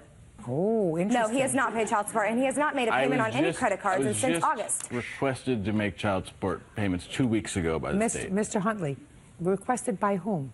The state. The state, because he wouldn't pay it. I was never asked to pay it. Just a second. I've been paying all these other bills. Listen, you may be angry. You may be angry. I don't know what you're angry about. I don't know. The truth of the matter is, I really don't know what you're angry about. I was going to jump down his throat when he said I was never asked to pay it, because that's not an answer. When you have a child, you're supposed to pay child support. You don't have to be asked by anybody to pay child support. Child has to eat. Both parents are responsible for that. How much are you paying in child support? $200 a month right now. $200 a month is not a lot of money, Mr. Huntley. No, it's not. At the time when I was requested to make child support payments, you know, my paychecks are $800 or $900, and she asked for $600 or $700 every 2 weeks for bills. Well, you can't do that and pay child support. I can't do that and I pay haven't child asked for support. child support until he stopped paying on the bills. Oh, well, but just a second. But then you did. I only want what's fair. I only want half of our debt. Miss Huntley, what you have to do, my dear, if you want half the debt, is you have to get married. That's what happens. That's what happens. Otherwise, you're coming into court, and there is no jurisdiction that I know of for almost marrieds. He can't pay half the credit card bills and the child support order that should be a lot more than $200 a month, quite frankly, Mr. And it will Huntley. be. I put an appeal to have it raised to $640 is what he's going to end up paying, which is just enough to cover the minimum payments on the credit cards. Well, then you shouldn't have made such extensive credit card purchases. What do you want from me? Now, you chose, the two of you chose not to get married. You chose for whatever economic reason to live without benefit of marriage. I don't know why. Maybe it had to do with your scholarships. Maybe it had to do with something else. I'm not sure. Quite frankly, I don't have the time to figure it out. But if you chose to do that, you can't come to court and say, listen, now you have to go through our assets and liabilities. If I were to go through your assets, if I were to go into your home, Miss Huntley, and look at what you have in your home, would anything in your home be the product of the purchases that were made on these credit cards? Some things. And did Mr. Huntley take any things out of the home when he left other than his clothes and personal effects? No, but some of those things were also on these credit cards. No, just a second. I don't care. I'm talking about his clothes and personal effects. I'm not talking about beds and refrigerators or washer dryers or anything else that it goes to set up a household. No, I kicked him out and he took nothing. Right. Well, then you pay the bill. Bye.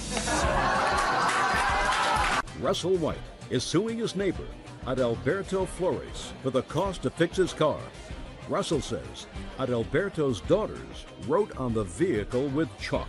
Mr. Flores, we thought it best that your 4-year-old little girl, who was the subject of this case, was here to me to be a little bit upset about being here. I don't think it's necessary for her to be here. If it is, I'll have to see her in chambers. Clear? Yeah. All right. Mr. White, you and Mr. Flores are neighbors? Yes. And your children played together for some period of time until recently? Yes, Your Honor. It is your claim that Mr. Flores is responsible for some damage that his daughters did to your car. Yes. You fixed the car, and you really want Mr. Flores to pay your insurance deductible, which is $500. Yes, Your Honor. And Mr. Flores says that there's no evidence that his girls caused any damage to your car. Yes, Your Honor.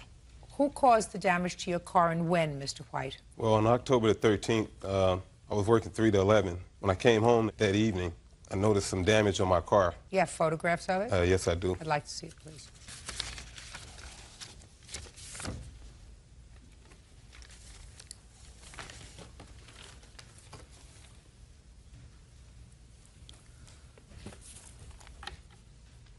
What was it, chalk?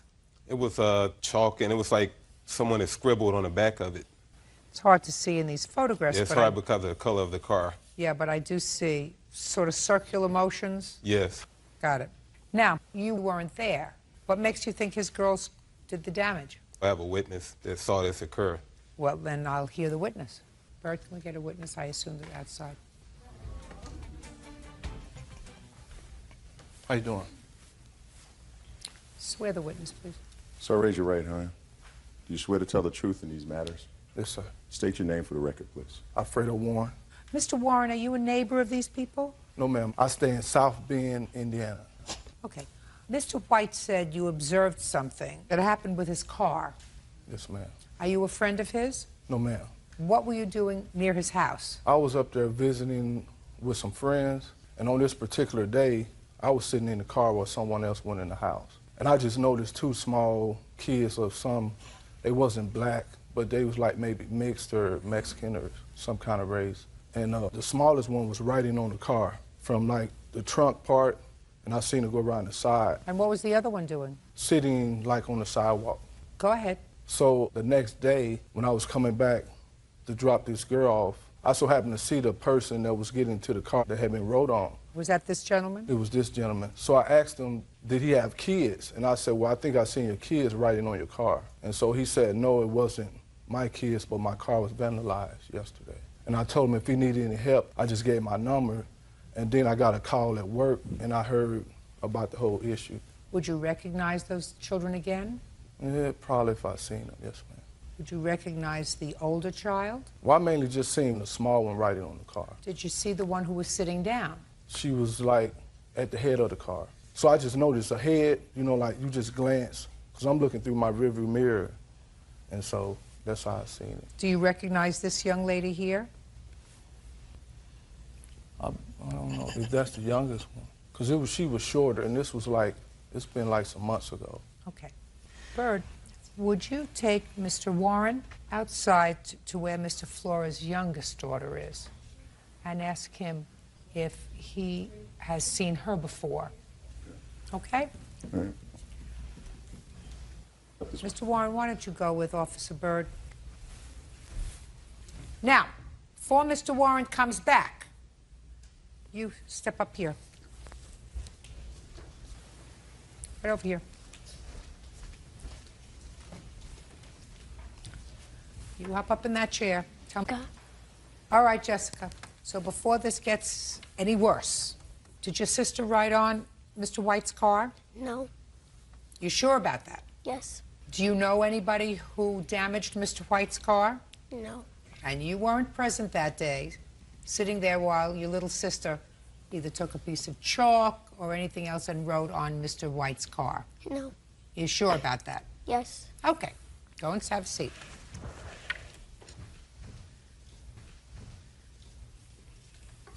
All right, Mr. Warren. Did you see the little girl who was outside? Yes, ma'am. Do you recognize that That's little the girl? child. That's the one I seen. That's the little girl who rode on the car? Yes, ma'am. Prior to October 13th, you had never met the plaintiff, is that right? Yes, ma'am. Are you positive that the other young lady that you saw outside, the little 4-year-old? Yes, ma'am. That's the one I seen right on the car. Okay. What do you have to say for yourself, Mr. Flores? They running a game. What? I said they running a game because she don't go outside without her sister. So I don't know what he talking about that he see my only 4-year-old outside. Listen to me very carefully, sir. Nobody's running a game. Your daughter fibbed to you. This one. This man doesn't know him. I believe him. That's my job. Oh, okay. To determine who's telling the truth. All right. He didn't say to me, yes, I recognize her. He said, I'm not sure. It's been a while ago. Right. But when he went outside and saw your little girl, who he was watching right on the car, he was able to identify her, and I believe him. So you better have your girls a little bit more in check. Anything else you want to say to me? Yeah, I think she didn't do it. Well, you keep going in that direction, and you're going to be standing in court a lot with your daughters. A lot. I've given you all the reasons. Somebody rode on his car and vandalized it. I'm speaking. You may get away with that with your wife. You don't get away with it with me.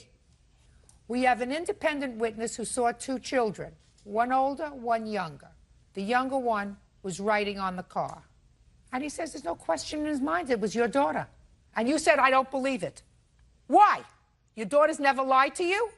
No. Baloney. They ain't the only ones that live in. They ain't the only little girls that live in the block. Just a second. He said it was your daughter. Certainly they're not the only children living on the block. He don't even live around there. Oh, you're an He idiot. live in Sound Bay. You're an idiot. You're going to spend a lot of time in court, both for yourself and your children. Judgment for the plaintiff in the amount of $500. That's all. Parties are excused. You may step out. Robert Skelsey says ex-girlfriend Chalise Roberts owes for rent and the return of his clothes. Chalise says the money and clothes were both gifts. Have a seat. Thank you, Bert. You're welcome, Judge. Mr. Skelzy, you and Miss Roberts, according to the complaint that I've read, dated for a period of time. You claimed that you made her a loan of $250 at some point for rent. In addition, after you were no longer together, you never lived together, but you probably stayed over occasionally at her house because you claim you have some clothes at her house that she refuses to give you. A few nights, yes, Your Honor. Ms. Roberts says that the $250 that you gave her for her rent was a gift and that everything in the house that was yours you took. When did you date Ms. Roberts? From when to when? We met each other in January of this year. We met off a chat line kind of thing. We just started dating right off the bat. You both live in the same community? Yes, in the same area, yeah. And when was this loan that you gave to her? The loan was in May. She was having financial difficulties. Tell me about the conversation that you had with her when you discovered she was in financial distress. Actually, she asked me. She said, No. She did. She asked me. She goes, I'll do anything for you. Can you loan me some money? I'm having financial difficulties. I said, can you ask, one of the fathers of your children He can- offered to do give this? Listen to me, Miss Roberts. Don't speak again until it's your turn. And she said that she didn't want to do it because she was scared of like a custody thing. I said, okay, I understand. I have the extra money, and I'm going to need the money back soon, but I have the money right now available to you. I said, so here's the money. I wrote it out to her landlord. You have a copy of the check? Oh, yeah. I'd like to see it. Yeah.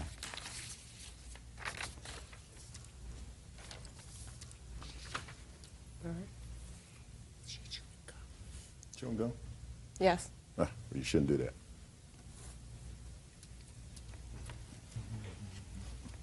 Okay, May 23rd. Was she late in her rent? She wasn't working because she was sick, No, so was she late in her rent? No, I'm asking you. This is dated May 23rd. Was this for May's Yes. rent? Yes. So you were almost a month late in your Yes. rent. Okay, so that's the loan. She never paid you back.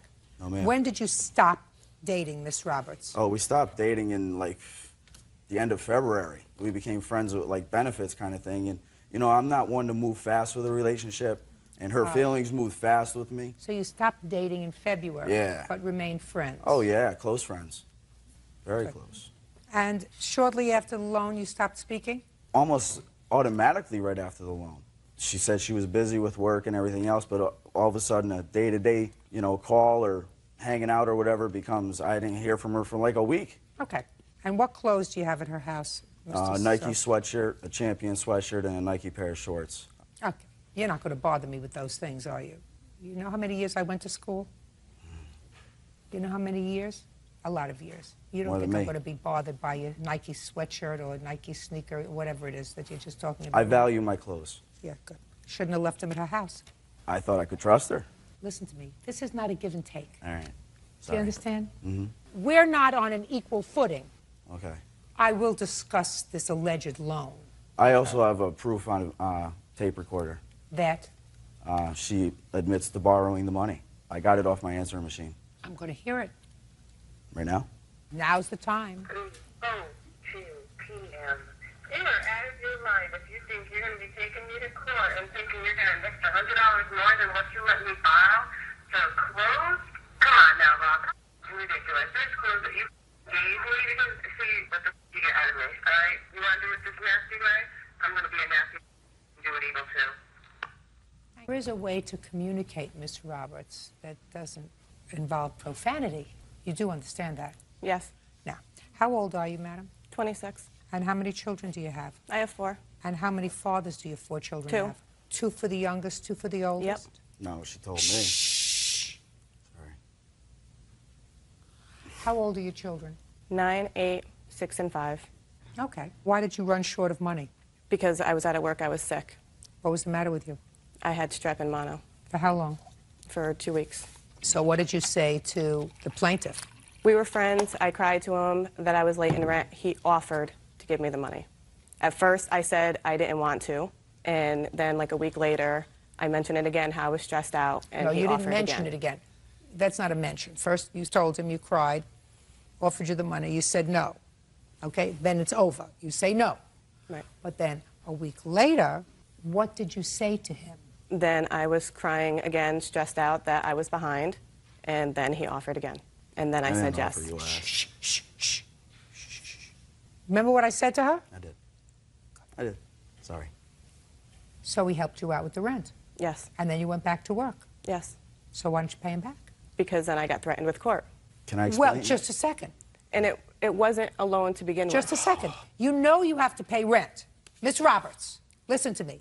Rent isn't something that comes up and bites you on the behind like a surprise. You know the first of every month you have to pay rent, right? Yes. This isn't an unexpected medical bill, an unexpected bill because your generator broke in your car, an unexpected bill because the brakes went dead. This is a set bill, you know. $250 for rent. Your Honor, can I explain something? Yes. She said she was going to pay me on a certain day. I didn't get a phone call. I tried calling her 1,000,000 times in one day. I went to her house, not trying to harass, but, you know, make good on the deal. We're friends. Why are you going to avoid me? And then she tells me that she's stiffing her landlord because she wants to get out of her lease. So what makes her think she ain't going to stiff me? Just a second. What do you mean she was stiffing her landlord? She doesn't even live at her current address. Yes, I do. Well, you told me you were going to stiff your landlord and your How phone do you, got shut listen off. to me, did she explain that to you, sir? How she was going to stiff her landlord just by not paying him rent? Said that she wanted to get out of the lease, and the only way she could get out of it is by not paying her rent. So then I'm why did still you at give my her 200? address. Shh. Then why did you give her $250? Because she didn't have the money for rent, and her landlord said she'd get thrown out on the street, and I did it for the kids. I didn't do it for her. All right, Miss Roberts, was he annoying you after you stopped taking these phone calls? He wasn't annoying me. We were still really good friends. And we went for a walk one time. I do long walks to exercise. He came with me, and he asked me how come I haven't talked to him really, how come I seem so distant. And I told him because I was kind of seeing someone else, and he got mad. Oh, that's a lie. Shh. Just I knew you were, though. Just Oh, you were dirty. listen to me. If you open your mouth again, I'm going to say goodbye. Do you understand? Yeah. Wow. Do you understand? Yes, ma'am. You got to understand, please. I'm sorry. Miss Roberts, I want you to pay very careful attention to me. My sense is that you've made a certain amount of mistakes in your life. I think based on your history that that's a fair statement. You have 4 children, only 2 of them live with you. You got yourself in a financial pickle to the extent that you couldn't pay rent at your age with 4 children. That suggests to me that you've made certain tactical errors in your life. No, I don't think so. Well, from a more mature perspective, I'm telling you that if you have a 9-year-old child and you're 26 years old, then you've made certain mistakes in your life. You have to wait until you grow up. You have to wait until you grow up to have children. Otherwise, you have 2 children who don't live with you. Now, that's not what you don't want to do is make another mistake. Uncross your arms. I'm sorry. He can be a problem. I want you to take that from somebody who has been around people for a very long time in this circumstance, and I'm telling you that if pushed, he can be a problem.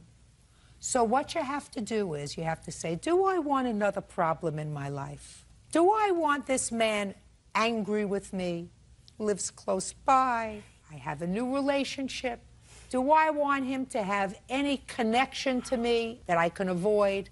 If not, and the only thing that's holding us together is a $250 rent check and a Champion sweatshirt, I can either have peace or I can have grief. And if you're a mature 26-year-old, you say, $250? Price of peace? It's well worth it. Do you The only understand? payment he do you wanted back was sex Listen to me. for that money. Do you That's all. understand? That's all he Do you understand what I'm saying to you? Does that make sense to you?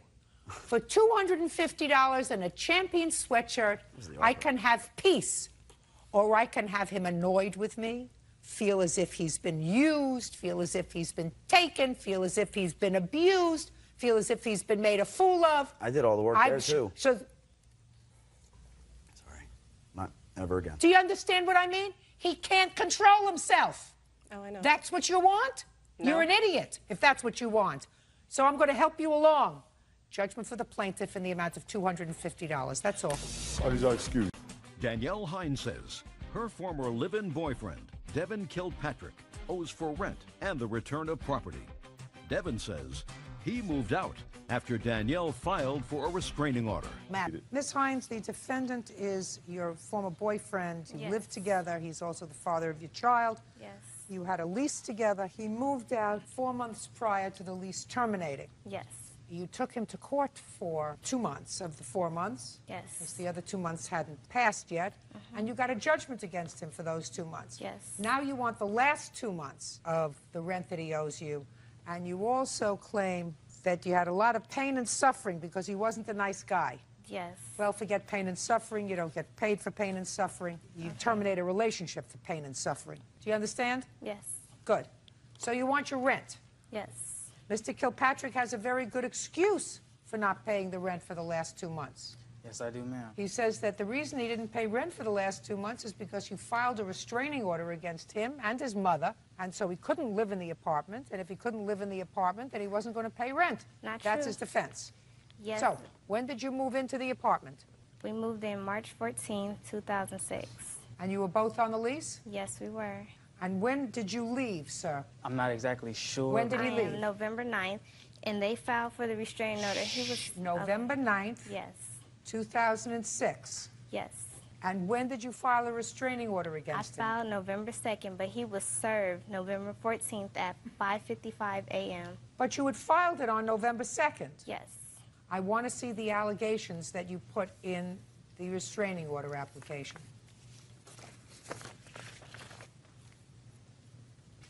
Thank you.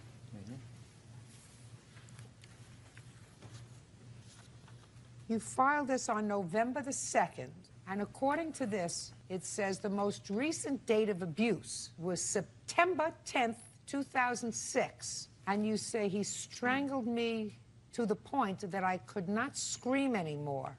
He also stated that he would only get a slap on the wrists. If he did it again. It would be something he would hit me because it was his first offense. And you filed this 2 months later. Is that right? Yes. Okay. Between September 10th and November the 2nd, when you went to the police to file for this restraining order, where were you living? I was staying there, but he wasn't. You were in the apartment. Yes. And he was not living there. He was still living there, but he never came home. He was in and out. He would go to his mom's house. We were sleeping in separate bedrooms. I was sleeping in my daughter's room, and he was sleeping in our bedroom. Fine. So then my question, 2 months later, what prompted you to go to the police? I don't have transportation. Not only was I trying to get to the courthouse to file a restraining order on him, everything in between then, I was going to the police station. I was always talking to the police about what I can do about our child and him getting out of the apartment, but not necessarily him moving out because I still needed him to pay his half of the rent. Just a second.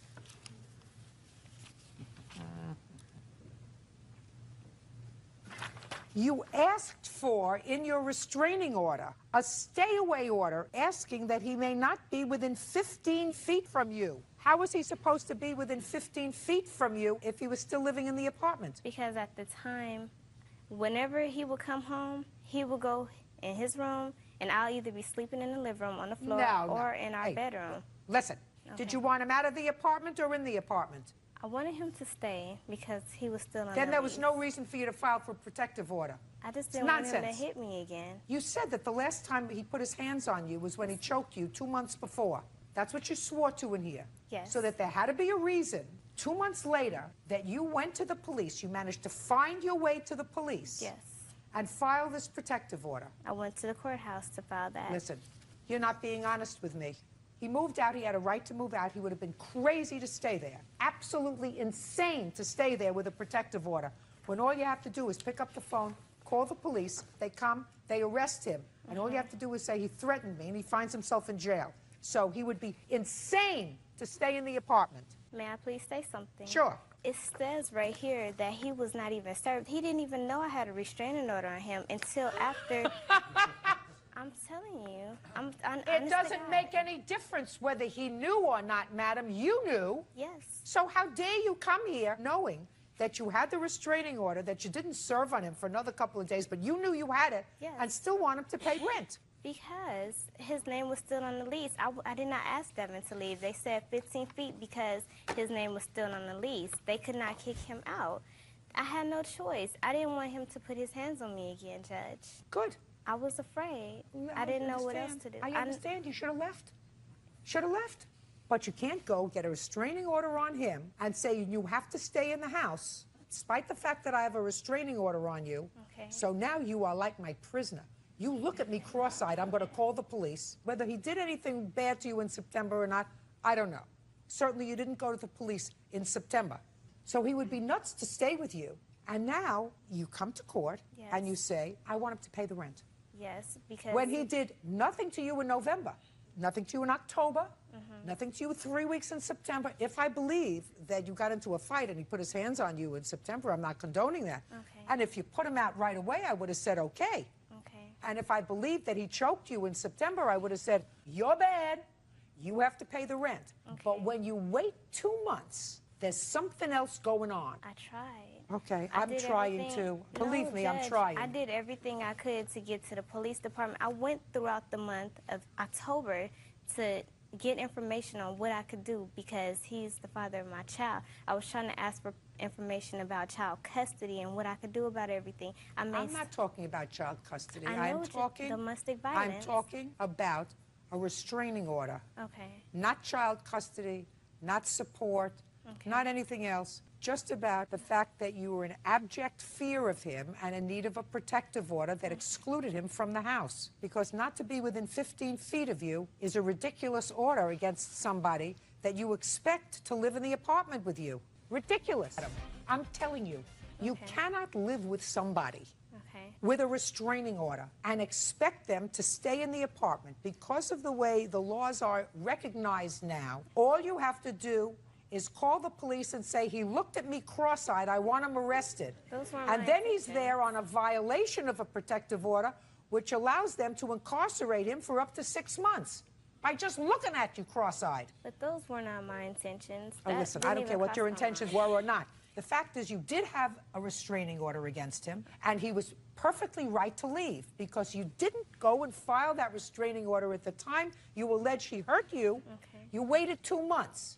So there was some other agenda that you had, and I don't know what that was because you look at me, like you don't understand what I'm talking about. But then you were served with the restraining order and you came back into the apartment with your mother. No, not my mother. When? Around, I guess, a week later. After you were served? Yeah, I came, I got all my stuff, and then that was it. Not true. You came and you got some of your stuff, included the refrigerator. Yeah. Yes. Well, that's what she's annoyed at because the refrigerator, she said, was given to both of you as a couple by your mother. She didn't give it to us both as a couple. I don't care. Yeah, she did at the time because you were both eating out of the refrigerator, I Judge. assume. But he's allowed to keep the refrigerator. It was not a week later. It was the same day because I had to purchase a refrigerator the very same day. I have the receipt with the date. But I and don't time understand on it. what you want, and I don't understand what your pain and suffering is. Because I almost had a miscarriage. I had to be taken out of school literally on November 29th. My doctor had to write me an excuse because I had to keep on being rushed to the hospital. And I have all the hospital papers stating that I had You have a hospital paper that says it's his fault that you almost had a miscarriage? Well, it was stress. Of course it's stressful. Life is stressful, madam. Life is stressful. Yes, it is. Life is stressful. You don't want to be stressed until you're sure about somebody. You shouldn't get pregnant by them. Actually, those were my intentions either. Well, if not your intentions, then what you do is you take care. But I was on birth control. I have the papers proving that I was on birth control. You would like to see it? Well, I suggest you sue the birth control company because it failed. Listen to me, Miss Hines. Are you living in the apartment now by yourself? Yes. No. Well, how are you supporting yourself? I had money that was saved up, and I spent all that money on the rent. How old are you? I'm 20 and a half. So why don't you go to your father or your mother's house? You're 20 years old and you have a baby. He should pay child support, but he's not going to support you. You're not his wife. No, He said he'll contribute to the support of his child. He absolutely should do that. But he's Are you not. paying child support? No, not yet. Why not? She just, I don't know, she just filed it, I guess. She doesn't have to file it. Did you see your baby? Yeah. Well, no. You have to take care of your baby. I see him when I can. I work about 6 days a week, so I can't be there all the time. Well, if you work 6 days a week, then what you should do is you should have enough money to help support him. But he And you don't doesn't. need a court order to tell you that, sir. Do you understand? Mm-hmm. I should see the money coming out of your wallet right now. Please, for some diapers. I would like some diapers. Listen for to our me. son. Don't talk to him. Okay, I won't. I should see money coming out of your wallet now. Did you hear what I said? I heard you. Get it out. Don't have none in my wallet. How could a man who works 6 days a week not have any money in their wallet? I don't keep money in my wallet. Where do you keep it? In the bank. Good. How much money do you have in the bank? Don't know. Well, I've got news for you, sir. When ultimately you're going to want to see this child, and the tape of this is going to be available for her, for whatever, you get no sympathy from me if a father needs a court order to tell him that he's supposed to pay child support. Court's not supposed to tell you that. In here is supposed to tell you that. Do you understand? So the support should be forthcoming. You don't have to pay anything for rent. Because she wanted to live alone, she filed for a protective order against you. And if that's the case, then she pays the rent. Got it? Okay. And if you don't want to pay the rent, go home to your mother. Or get a job and start supporting yourself. I will. Good. Perfect. Your case is dismissed. That's all. Ashley McLeod says former friend Justin Lawler owes for late fees associated with a broken window on her rental car. Ashley says police officers were forced to break into the car after Justin passed out drunk. Miss McLeod, you and the defendant were friends. It's my understanding that you wanted to take a little day road trip together. You needed a car, so you rented a car on your credit card. Yes. And you were going from someplace to San Diego? Actually, we were going from Austin, Texas to South Padre Island. And Justin had told me that he had to be on the rental car agreement because I couldn't rent the car by myself because I was under 21. Okay, but the car was leased with your credit card? Yeah. Okay, and he was driving? Yes. What time did you rent the car? We had gone that Friday. It was sometime in the afternoon to rent the car. And then we were going to leave for South Padre shortly after we had rented the car. And you did? Yep. Was he drinking? When the incident occurred, he had been to a few bars. He'd had a few drinks. Well, that would be a yes. Yes. To make a long story short, what happened was he took the car to go from one place to another. I don't know where you were going. But according to you, you pulled the car over and fell asleep, but fell into a dead sleep coma because the police came up to the car and they tried to wake you. It was actually parked in a parking spot. They tried to wake you, and they couldn't wake you from this deep coma sleep. They banged on the door, they rapped with their baton, and then they feared for your safety. Since the car was locked, they busted out the window of the car in order to ensure that you were safe. Ashley McLeod says former friend Justin Lawler owes for late fees associated in her rental car.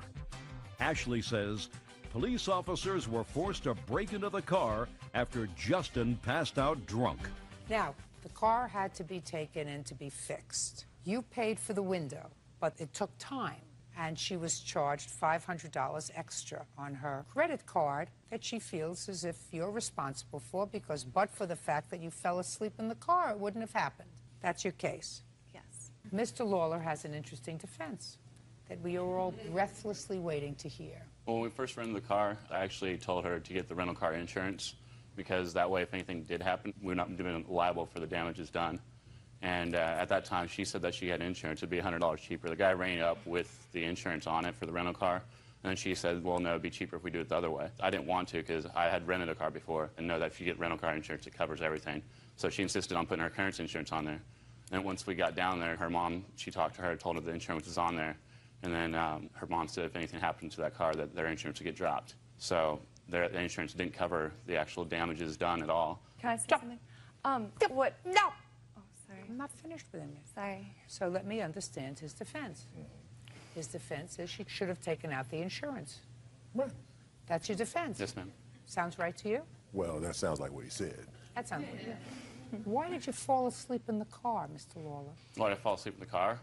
Just a second. Is there an echo in here? I know that you think that it's going to give you an opportunity to think of a reason. He wasn't sleeping. Sorry. I'll get back to you. Why did you fall asleep in the car? I had a couple drinks and I passed out in the car, and it was parked in a parking spot. There you go. I was not driving the car, though, that night. All right, Mr. Lawler, let's dissect what you just said to me. Okay. You think that because you talk fast, that I'm not going to be able to dissect what you said to me? Okay. So you had had a few drinks and you passed out in the car. I pulled the car over. I didn't drink. That's what you just said. Had a few drinks. Now, where did you do this drinking? I had a couple hotel rooms. Not in bars. You were in hotel rooms. No, I was actually... Sorry. Who were you in hotel rooms with? Just different kids we were selling tickets for our Akon party that next day. How many different hotel rooms had you been in drinking that night? Just a couple, actually. Same hotel? Just different ones.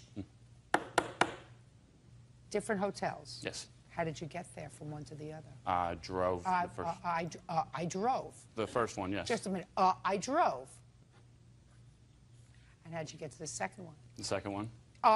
Yes, the My second friend took one. me the second one in his The car. second one. Your friend took you in his car, and you left your car where? There's a condo that was parked at. You didn't tell me you were in a condo, sir. You said you were in hotel Well, rooms. that's what South Potter has, condos and hotels. We just go to different ones. You told me you were in a hotel room. Do you see where we're going, sir? Yes, ma'am. Cameras pick up everything. So do my eyes. I have very, very bad vision when I have to read something without my glasses. Far away, I can tell a smirk and an I gotcha from a mile away. What do you do for a living? I'm a promoter for a production company. They're usually pretty glib and pretty light on their feet. Promoters. I've been promoting myself for 3 times as long as you're alive. You owe her for the car, and you're going to pay her for the car because it was your fault. Even though the insurance... Your fault! Nobody laid you down, pried open your mouth, and poured alcohol down your throat. Nobody told you to fall asleep in the car. Nobody told you not to tell your friend, would you please take me back to one of these condos where I'm supposed to be staying tonight? Nobody told you any of that. You were drunk. You drove a car drunk. You passed out in the car. Your fault. You pay for it. The remaining charges that he owes me for is $541.63. Did you pay for your half of the rental? Yes. Okay. Judgment for the plaintiff in the amount of $541.63. Thank you very much. That's all. Diane Cowan is suing her son, 23-year-old Kenneth Cowan Jr., for car payments and for stealing her tax refund from their shared bank account. Mrs. Cowan, this is your son. Your lawsuit claims 2 things. First, that you had an arrangement with your son wherein he would use your car and make the payments on it while he was using it until he purchased his own car. You claim that with regard to that portion of your complaint, he did make some payments, didn't pay them all, and ultimately you sent somebody down, your fiancé? Yes. Down to pick up the car because he had moved to a different state. So you want him to pay some $1,000 that he should have paid on the car. The second part of your complaint, which I really believe, based upon what I read, is what you're complaining about. You just tacked on, is that you and your son shared a joint bank account. At some point, he withdrew $2,000 from that joint bank account, and he withdrew that money, which was from your tax refund, because you claimed him as a dependent for last year. And he says he's entitled to that money because he was going to file his own tax return as a single individual, but since you had already claimed him as a dependent, he couldn't claim himself, so he took the $2,000 because he said you weren't entitled to it, right? Yes, ma'am. Am I correct, Ms. Cowan, that but for the withdrawal from the bank, we wouldn't be bothering with any money he might owe on the car? No, we had made a verbal agreement, and I told him that once he took the vehicle to Texas, that he would be responsible for the payments. Did you have that agreement with your mother? Yes, ma'am, we did. Fine. At that time, were you going to school, sir? Yes, ma'am. Were you also working? Yes, ma'am. Were you working full-time or part-time? Part-time. Who was supporting you? I was on academic scholarship and receiving money from Pell Grants. Did your mother send you any money? She may have given me a total of $500. Okay. Is it correct, Ms. Cowan, that for the year 2004, your son was basically self-supporting? No. Well, how did you support him? Okay, by me being a disabled veteran, it took care of his 2 years of college. Just a second. Okay.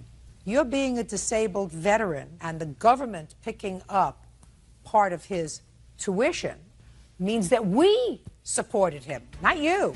Is it true that he was either self-supporting or on scholarships and or Pell Grants that he's going to have to return? Yeah, he was on Pell Grants, but I supported him as far as sending monies for groceries or if he ran short. How much money did you send him for the year 2004? I would say over $2,000. Show me.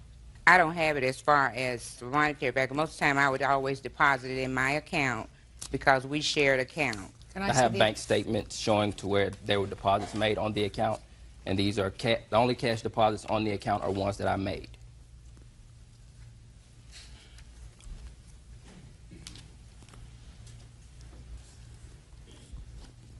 How many times did you withdraw money from this account, Mr. Cowan? Very rare, maybe once a semester, if that. So this was primarily your bank account, that you used this bank account to pay your bills? Yes. Okay. You have a copy of your tax returns from last year, sir? Yes, ma'am. My W-2s and my tax return.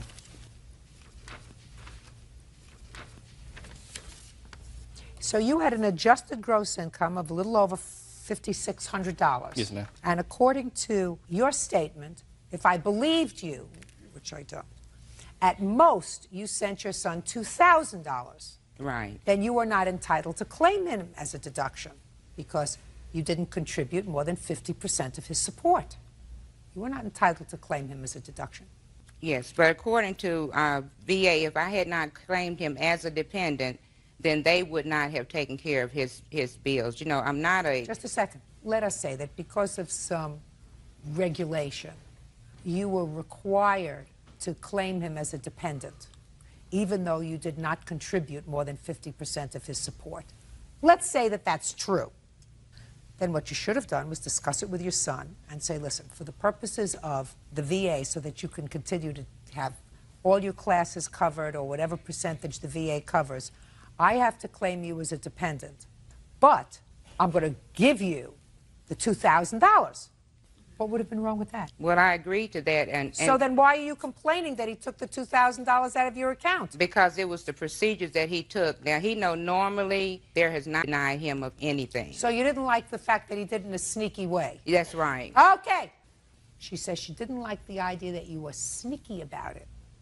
Well, I think, Ms. Cowan, one of the reasons he might have been sneaky about it was because when he filed his tax returns, he filed them as an independent, and then he was told later that he was denied his refund because you had already claimed him as a dependent. Had your mother discussed the fact that she was going to claim you? She had said she was going to try to claim me to recoup some money that I hadn't paid her on a car payment. She told this to my uncle. Oh, well, I don't want to hear about the car payment. Listen to me, Ms. Cowan. As far as I'm concerned, you've got a son that's doing the right thing. If you had a car and you let him take the car so that he could go to school and look for a job, that's what you're supposed to do. You're his mother. How many children do you have? I have 2. Okay, well, it seems to me this one is doing okay, which means that your mother probably did something right. Yes, ma'am. Should have done the right thing. Shouldn't have made this situation so mucky. Ms. Cowan, irrespective of what he did, you're still his mother, and I sometimes wonder whether I would have, I don't have to wonder, I would not have pursued this matter in court. I would have said to him, it's not the right thing to do. What's your first name? Kenneth. It's not the right thing to do, Kenneth. You shouldn't have gone behind my back and taken the $2,000 out of the account. I was prepared to give it to you, but you shouldn't have just taken it. I'm not so sure that you were prepared to give it to him because, according to you, he owed you some money on this car nonsense. Can't tell you how many cars I bought my children. If you had not claimed your son as a dependent, what would have been your refund? I would have gotten $1,913 from and that. how much would you actually get? $29.13. Yes, sir. When I asked my mother for her tax return, I was going to return whatever she didn't get for claiming me. She sent me a tax return that said she only got $300 for me, which was false. But you got $1,000 for you. Right. Is that what you want, sir? Yes. Then you have to give your mother back $1,000 because you took out $2,000 from her account. No, I was supposed to get $2,000 back, and I was unable. Listen to me. What your mother is saying is she was required by the VA to claim you as a dependent in order for you to get certain benefits. So, although if you filed for yourself as an independent, you would have gotten $2,000, if she didn't file for you as a dependent of hers, you wouldn't have gotten other benefits which far outweighed that $2,000. Are you following me? Yes, ma'am. So that you should not have taken out the $2,000 from the account because all she got, by virtue of her claiming you as a dependent, was an extra $1,000. So that's all you were entitled to. Are you following me? Yeah. Am I right? Yes. Good. Judgment for the plaintiff in the amount of $1,000. That's all. 21-year-old Doris Spicer and her mother, Brenda Waters, are suing the father of Dora's children, Leonard Kiwi, for a loan to get his car fixed, the return of belongings, and pain and suffering. Who's Miss Waters? Miss Spicer, this is your former boyfriend, and you have 2 children with him. Is that right? Yes. How long have you been together? We were together a little over 5 years. How old are you now? 21. And how old are you? 24. So you were 19, you were a baby. You were I was 16 when we got together. And how old are your children? 3 and 16 months. According to your complaint, things in the relationship went south. You had gone to bartend at a party. Mr. Kiwi came to the party. He didn't like the way you were dressed. He thought you were being flirtatious. You even went so far as to wear makeup. There was an altercation, and you left. Yes. Him. Yes. Took the children, and you went to your mother's? Yes. According to your complaint, he refuses to return your personal property. Yes. That's what the case is about. And that personal property, you're talking about your clothing? Yes. And your children's clothing? Yes. What else? My daughter's TV and DVD player that my mom bought her for Christmas. Your daughter, who's 3 years old, got a TV and a DVD player? Yes. Get over it. Now, Mr. Kiwi, let's deal with this one thing at a time, sir. Do you have her clothing? No, I allowed her to come over on an agreement. On December 23rd, they agreed to me that I wouldn't call the police on them, that they could come over and... What happened to her clothing? She came and got it with her mother and stepfather. What and about all the of her children's stuff. clothing? She took some of it, but basically almost all of it, and left me with like a couple pairs of clothes that don't even fit them. Did you go there with your mother? Yes, I didn't get all of my clothes. I still had some clothes there, and I didn't take all the kids' clothes. There's still clothes in totes in the garage that fit the girls. Well, just a second. He's their father. Who bought the clothes? He did. My mom did. His mom did. His sister did. Well, you can't take all the clothing. I don't want all the clothes. You took some? Yes. Good. So, and some he has? Yes. Now, your clothing? Yes. I have a few pairs of jeans over there, some more shirts over there. You're talking about nonsense. You're talking about little stuff. What are you suing him for? I mean, I don't get it.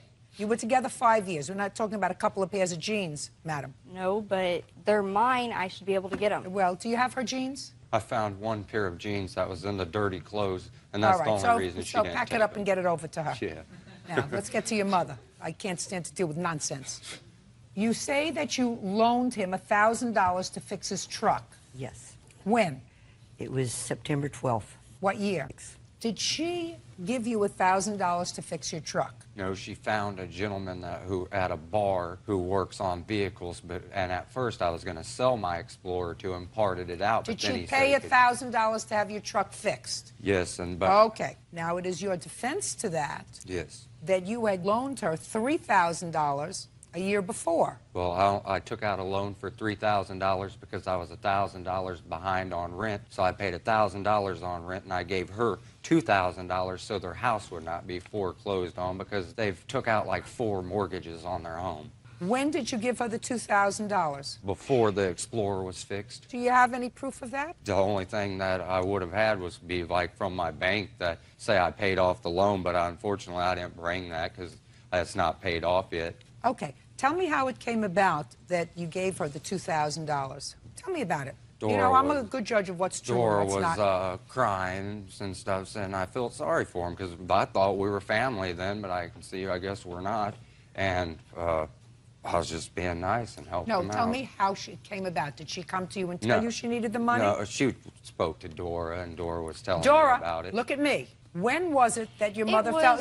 Look at me. I didn't finish the question yet. When did your mother fall behind in her mortgage payments? It was back in 2005, and he did loan her $2,000, but it wasn't from a loan. It was with his 2005 income tax. I don't care what it was from. It was 2006. Your mother said it was 2006. It was 2006. So, how much money did you receive from him? $2,000, and it was paid back in monthly payments of $500 a month, starting with the month of April and ended in the month of August. Show me. I gave it to Dora, and they paid their rent with it. She gave me cash. This was never brought up about the $2,000. This was prior. We'd borrowed the money from him, and I've only got 1 mortgage on my house. I don't have 4 mortgages. Whatever, you have 4 mortgages, you have 1 mortgage. He loaned you $2,000. When? It was in March. March of what year? 2006. And what month did she fix the truck? September of '06. Yes. And how much did you pay him back, according to you? I paid him $500 a month for 4 months, starting in the month of April. It was originally agreed that we were going to start paying in May, the $500, but they were low on money at the time and stuff, so I started paying the money back in April. I paid him back $500 in April, $500 in May, $500 in June, and $500 in July. Did she pay you back any of the money? Not all of it.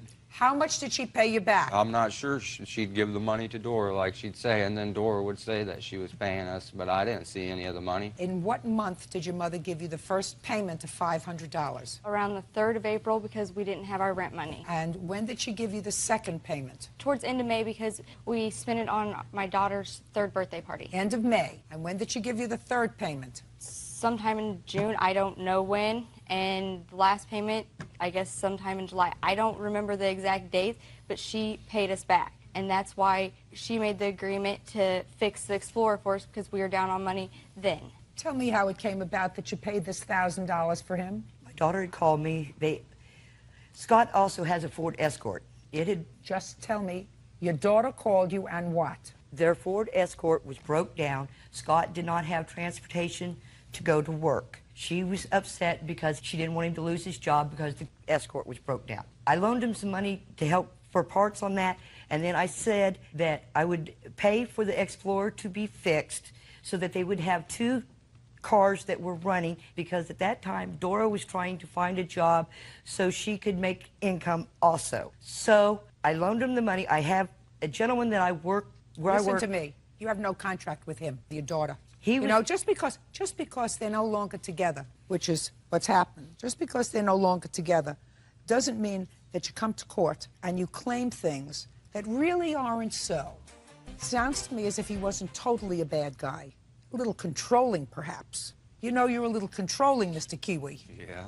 But it doesn't sound like he's a bad guy. He thought you were all family. He gave you $2,000 from his tax returns when you needed it. He didn't even ask to see the return of the money. You say you gave it to your daughter. She did whatever she wanted to do with it. She paid bills, she paid the rent, she did everything. She never showed it to him. And he was the only one working, right? So he was making a family. Just because they're no longer together and things aren't good anymore doesn't mean that you come to court over a pair of jeans that was in the laundry and fixing the truck so that your daughter would have a car and the boyfriend would have a car. She never got the now, car. do me a favor. Do me a favor. I have other things to do today. You have a counterclaim? Yes, ma'am. Well, your counterclaim says that you don't see your children. Yes. That's your counterclaim. Yes. That's for a different court, sir. Okay. Are you in another court about seeing your children? Yes. Do you see your children now? Every now and then, but it's a very big hassle because they will not take my children to the designated spot because it is not in writing. So since it's not in writing, they make me go to their house, and they know I cannot go over there because I have an ex parte. And when I go over there to see my kids, they call the police. Her mother comes out and stepfather and tries to kick my butt. So I got ex partes against them as well, her mother and stepfather. What arrangement? Uncross your arms. What arrangements have you made for Mr. Kiwi to see his children? Don't look over there. We have called over him, here. and my sister calls him at work because I can't speak to him. Calls him at work, tells him to meet my dad up the road at a store called Clyde's. He always makes an excuse. He doesn't have gas. He can't get to where it is. So my dad drives to Steve's, a gas station that's closer to him, and drops off the girls. When was the last time he saw the children? 2 weeks ago. He's supposed to get them this weekend. And before the last visitation, when was the last time he saw the children? 2 weekends before that. Okay. Well, you're going to have to deal with the courts about that, Mr. Kiwi. You understand that? Yes. I suggest that you get whatever you need in writing, get it in writing. Do you understand? Yes. Very good. Okay. This case is going to be resolved this way. I want you to go into the laundry, and I want you to get her pair of jeans that she left there, put it in an envelope, and mail it back to her. Do you understand? Yes. Other than that, the case is dismissed. Goodbye. 24-year-old Cherie Peterson is suing her former friend, Kevin Outlaw, for a loan to buy a 1999 Lexus. Kevin says Cherie took the car back. Miss Peterson, you worked with the defendant in the same place? Yes. Where was that? UC Davis Medical Center. What did you do there? I do clerical work mostly. We actually still work together, but at the time that everything started, we worked more closely together in the file room, and now I'm doing more of new patient appointment. Oh, God, that was a long answer. Mr. Outlaw, according to what I read in Miss Peterson's complaint, she was a very good friend to you. You needed a car. You had miserable credit, so you couldn't get a car loan on your own. And you asked her if she would co-sign a car loan for you with the understanding that in 6 months' time, you would be working on your credit to get it back up to snuff, and you would refinance the car, getting her name off the loan. That was your agreement. Is that right? Yes. In exchange for that, you were going to do what? Well, I gave her $200 to do For that. her trouble. Yes. And she accepted the $200, and you went down to the car dealership where you had already picked out the car? Yes, ma'am. When you got there, according to Ms. Peterson, they said, well, she can't just be a co-signer on this loan because it would be much better and your payments would be much less if the title to the car was in her name and all the payments in her name because your credit was really bad, right? Yes, ma'am. So Ms. Peterson said, okay, you know, it's just going to be for 6 months, right? Right. So she allowed her name to be put down on the car, title in her name, and then 6 months go by and you don't get the car out of her name and the loan, right? Yes. Why not? Well, at the time, Your Honor, unfortunately, a couple weeks after I got the car, I went out on medical leave. I had a torn knee tendon in my knee, so I was off for a month. And when I came back, at the time I was working 2 jobs. I was a bartender also, part-time. So I lost my job when I came back. They said I was, overworked, I guess. Also, the car had to be put into the shop a few times. I had to get some repairs done on the car. None of this is Ms. Peterson's fault. That's right. This is all your bad luck. Yes. Keep going. Okay, so the second income is gone, so I've had to get the repairs done on the car, which really cost me a lot. So I wasn't able to work on my credit like I was supposed to. And you had creditors because why, sir?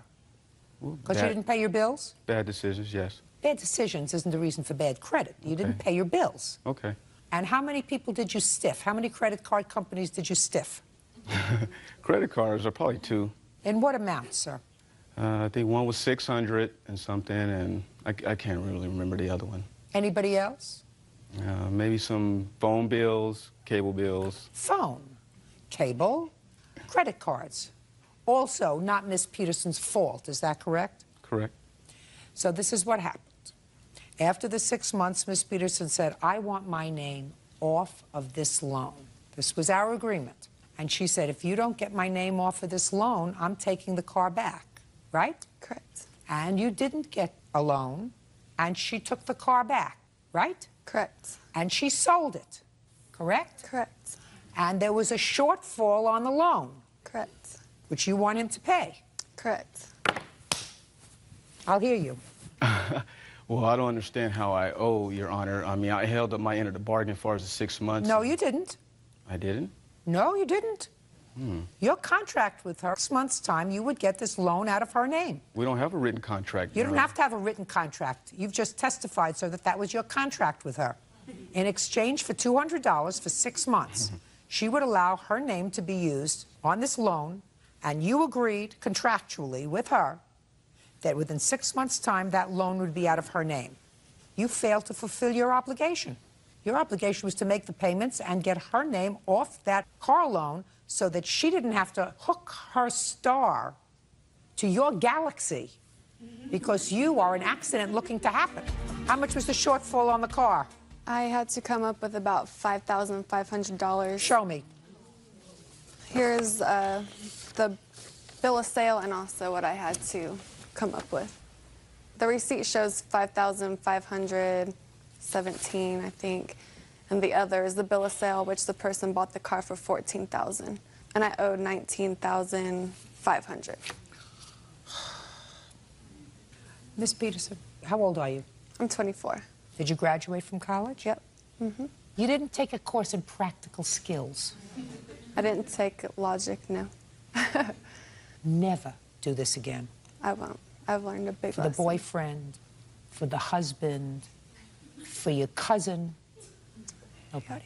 I've learned. Have you? Yes. About $5,000 worth of learning. That's a lot of saving. Yeah. Judging for the plaintiff in the amount of $5,000. You owe her the money. Parties are excused. You may step out. Rebecca Thompson is suing the mother of her son's schoolmate, Miranda Peters, for medical bills. Rebecca says Miranda's boy broke her son's arm while roughhousing. Your son? Yes, ma'am. Just next to you.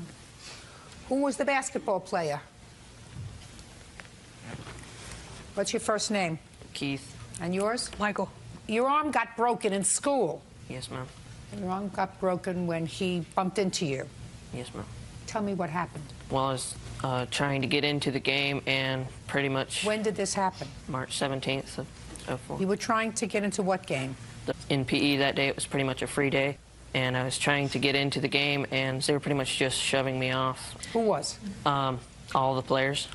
So I would steal the ball and run away with it, trying to be funny, and all the players would chase me. So what I'm hearing is neither team wanted you to play that day, so you decided to play class clown and steal the ball and interrupt their game. Yes, ma'am. So what happened next? Well, all the players pretty much chased me down and eventually got it from me, and while I was standing in the crowd, he gestured for the other players to clear a path to me, and when he did, he tossed the ball at me.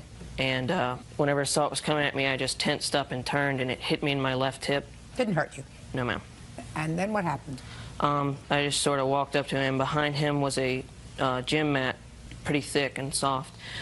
So I wrapped my arms around him and purposely fell onto the gym mat. Everybody was laughing, and he did the same thing to me. And you wrestled him, then he wrestled you to the ground, to the mat. It was not an act of anger. Okay. So you weren't angry with him? No, ma'am. And you don't think he was angry with you? No, ma'am. Is that right? Yes, ma'am. What happened next? Well, there was a rolled-up gym mat close to the compacted bleachers to the wall, and I got in between that, and just for the thrill of not being seen, and about 10 or 15 minutes. I don't understand what that means. Just for the thrill of not being seen. Just a childly... No, but what were you doing? Nothing. You mean you were hiding? Yes, ma'am. Who were you hiding from? Nobody. Keith. Yes, ma'am. So far, I'm getting a whole good story. I love this story so far. He wasn't angry with you, you weren't angry with him, but now you're hiding someplace and you're not hiding from anybody. Well, that doesn't sound like you could... Well, I mean, me and my friend Anthony were both doing it, and he was behind another one to the right of me, and about... What were you doing? Just hiding. Just hiding? Yes, ma'am. Go ahead. And, well, I tried to get out, and I pulled... It was kind of tight in there, so I was trying to wheeze my way out, and I pulled my my left arm across my chest, and about that time I just felt the mat be shoved into me. The mat being shoved into you by? By Michael. And that's how you broke your arm? Yes, ma'am. So, Michael, what happened? I rammed the mat. I wasn't intentionally trying to break his arm. I was just horseplaying with him like we were earlier. And so you were horseplaying? Yeah. You knew he was there? Yes, ma'am. You knew he was there? Yes, ma'am. Well, Ms. Peters, your defense to this says, let me read it so that I make sure I get your language clear. I told her that with children, and particularly with boys, these things happen. Yes, Your Honor. Explain that to me. The reason I said that boys will be boys and that it wasn't my responsibility to pay for the bills was because it was an accident. He didn't mean to do it. It wasn't an accident, Ms. Peters. That's your problem, you see. If your son was playing a game and during the course of the game he ran into this structure, not intending to come into contact with Keith at all, but it was during the course of a game and he was at a place where he could get hurt, that's an accident. But that's not what your son told me. Your son told me he saw him there and he was just fooling around with him and rammed him. Unfortunately, when he rammed him, his arm was in such a position that it broke. Okay. So his action, not in breaking his arm, I don't think he intended to break his arm, of course not. But he intended to hit him. And for that, he is responsible. Just as if his leg, when he tackled him to the mat, horseplay. But when young people are involved in horseplay, and if you had broken his leg, who would have been responsible? I would have. You're right. What were your medical expenses? Before or after insurance? After insurance. After insurance, the total was $706.07. I'm not saying that your son bears any responsibility with regard to this incident, but I believe he has to know that when 10 people are playing basketball, you're not supposed to act like a jerk, right? Yes, ma'am. We've already established that. Good. You know, Michael, sometimes when you do the wrong thing, things happen. There are consequences, even those that you don't anticipate. You got to start being a two-process thinker and say, listen, if I do this, this could happen. It's not worth it. Being a fool is not worth it. Being a fool isn't worth it. How long was your arm in a cast? 6 weeks. And this happened in March, so it was during school. Yes, ma'am. You don't even get to relax. When did you get the cast off? I'm not sure. End of April. So you got a chance to enjoy the summer. Yes, ma'am. Good. You still friends? I think so. Great. Okay. Thank you very much. Judgment for the plaintiff in amount of $706. 19-year-old Alicia Schmidt is suing her former friend, 19-year-old Stephanie Camasera, for unpaid babysitting fees. Stephanie says it's Alicia's own fault that she didn't get paid. Do you need a shawl? No. Did you get confused as to where you were going today? No. That's the way you think you should go to court? No. She actually allowed you to babysit for her children? Her child, yes. Anyway, you claim she owes you for some babysitting. She says that the state was supposed to pay you, but you didn't fill out the appropriate paperwork. That's your defense, right? Yeah, she filled it out, but... She filled it out wrong? I could believe that. It never went through. So your agreement was she was going to babysit for your child and she was going to get paid by the state because you were doing some work there? I was working at Sunoco, and... What is that? It's a convenience store. What were you doing at the store? Cashier. How much were you earning? $7.25. An hour? Yeah. And how much were you bringing home every week? Between $200 and $250. And who else were you living with? Just me and my son. Were you paying rent? Yes. How much? $219. In an apartment? Yes. Where do you come from? Buffalo, New York. Isn't it cold in Buffalo? It's getting warmer.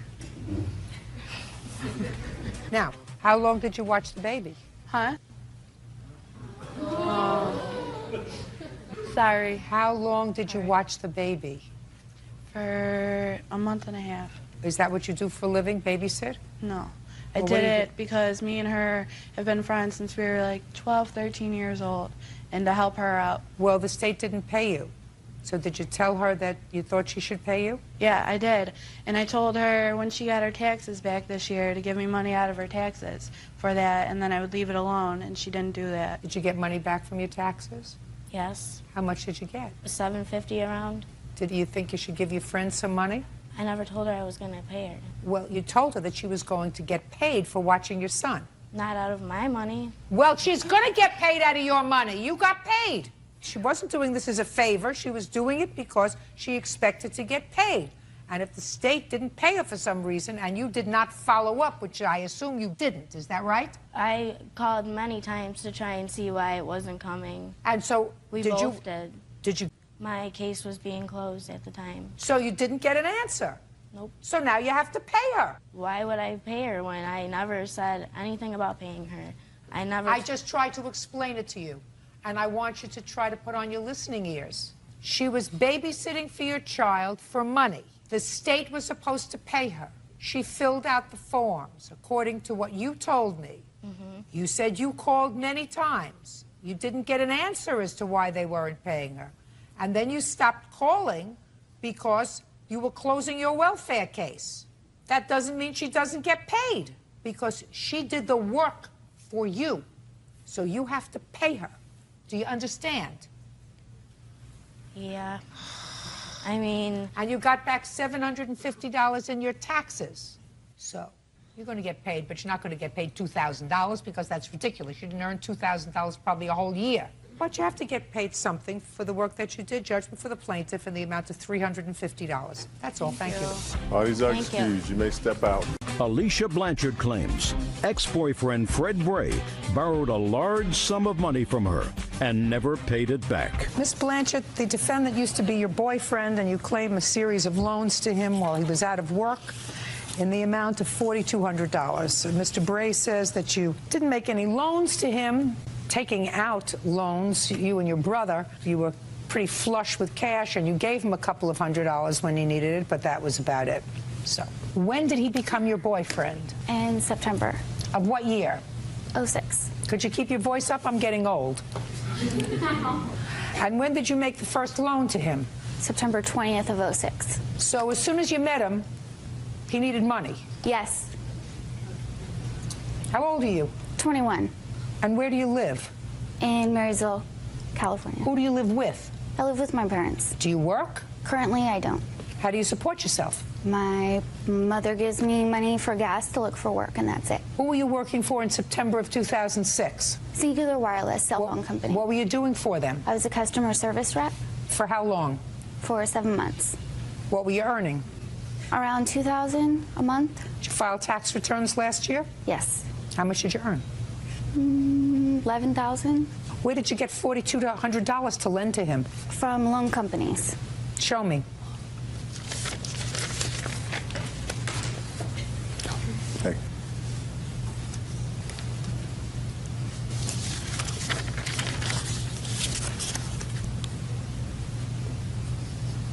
What are these check cashing things? Those are payday advance companies. You go in and you write a check, and on your next payday, you pay them back. Were you living at home when you were doing all of this stupidity? Yes. Well, tell me all about it. I'm really curious. All in September, September 29th, September 29th, October 2nd. So days after meeting him, you started giving him money, according to you. Correct. Yeah, and? He actually worked as a loan agent when I had first met him. About a month after I'd met him, he had told me that he resigned from his job. He had told me he liked money coming in from different directions, that he wanted to borrow $200 in the beginning for a business license so he could help promote a rap group. He would help pay me back once he would receive that money. For help promoting those groups. And what if he didn't receive the money for helping to promote the groups? He told me that was a for sure thing. But nothing's for sure. Maybe he didn't get any money. He told me it was a for sure. How many different times do you claim that you gave him money? 10 different occasions. 10? Yes. And you're telling me that you never used any of this money yourself? I did. You did. That's what I thought. How much of the money that you took out in loans did you use yourself? About $1,900. Let's say $2,000. How much did you take out altogether? Altogether around $5,000. Altogether $5,000. You used $2,000 for yourself, which leaves $3,000 that you say you gave to him. I used that money to pay back loans. I pulled out other multiple loans? The loans that I had pulled out, I used that money to pay them. I would pull out a loan and then I would pay it back by pulling out another loan. What I asked you, Miss Blanchard, was how much money of this money that you took out did you use for yourself? About $900. Well, first you told me it was $1,900. That was the total of the money that I had used, but part of it was to pay back the loans, about $1,000. Around $1,000 was for myself. And what did you do with the $1,000 that you took out yourself? I was using it for gas and to live off of. How do I know what you kept for yourself, to use for yourself? Who are you, the brother? Yes, I am. How much you gave to your brother of the loans you took out? Because you gave some money to him. We know that, right? No, that didn't happen. Yeah, sure you did. You took out some, you gave some to yourself, you gave some to him, and I think you gave him some. And you figured it would never catch up with you. No, that's not what happened. My brother got $100, if that. Well, so now you gave him $100. He says you gave him nothing. Is he lying? No. He's not lying. Well, you just said you gave him nothing. I didn't. I'm speaking. Is your sister lying? No, she is not. So she gave you money? Not handed, but more like buying clothes, you know, products. With the money she borrowed? Yeah, she has to pull out loans. You acted like a big baby with the loans. That's what you did. I thought I was going to help him. You also helped yourself and you helped him. And now you want him to pay for the whole thing. I don't want him to pay for anything, just what's rightfully owed to me. Well, there's no way of telling that, madam. How am I going to tell that? You kept no records. There's no question in my mind, based upon what you finally told me, that you used some of the money yourself. The defendant made sure every time that I met him that I was by myself and that I had gave him cash. He did that purposely so that there was no records kept. He knew what he was doing. He was a loan officer. Listen to me, madam. All you have to do is give him a check. He told me he didn't want a check. I don't care what he said he wanted. All you had to do was give him a check. All you had to do was give him a money order. But what happened was you took out all of these loans. Some money you spent on yourself, clothes, gas, eating out.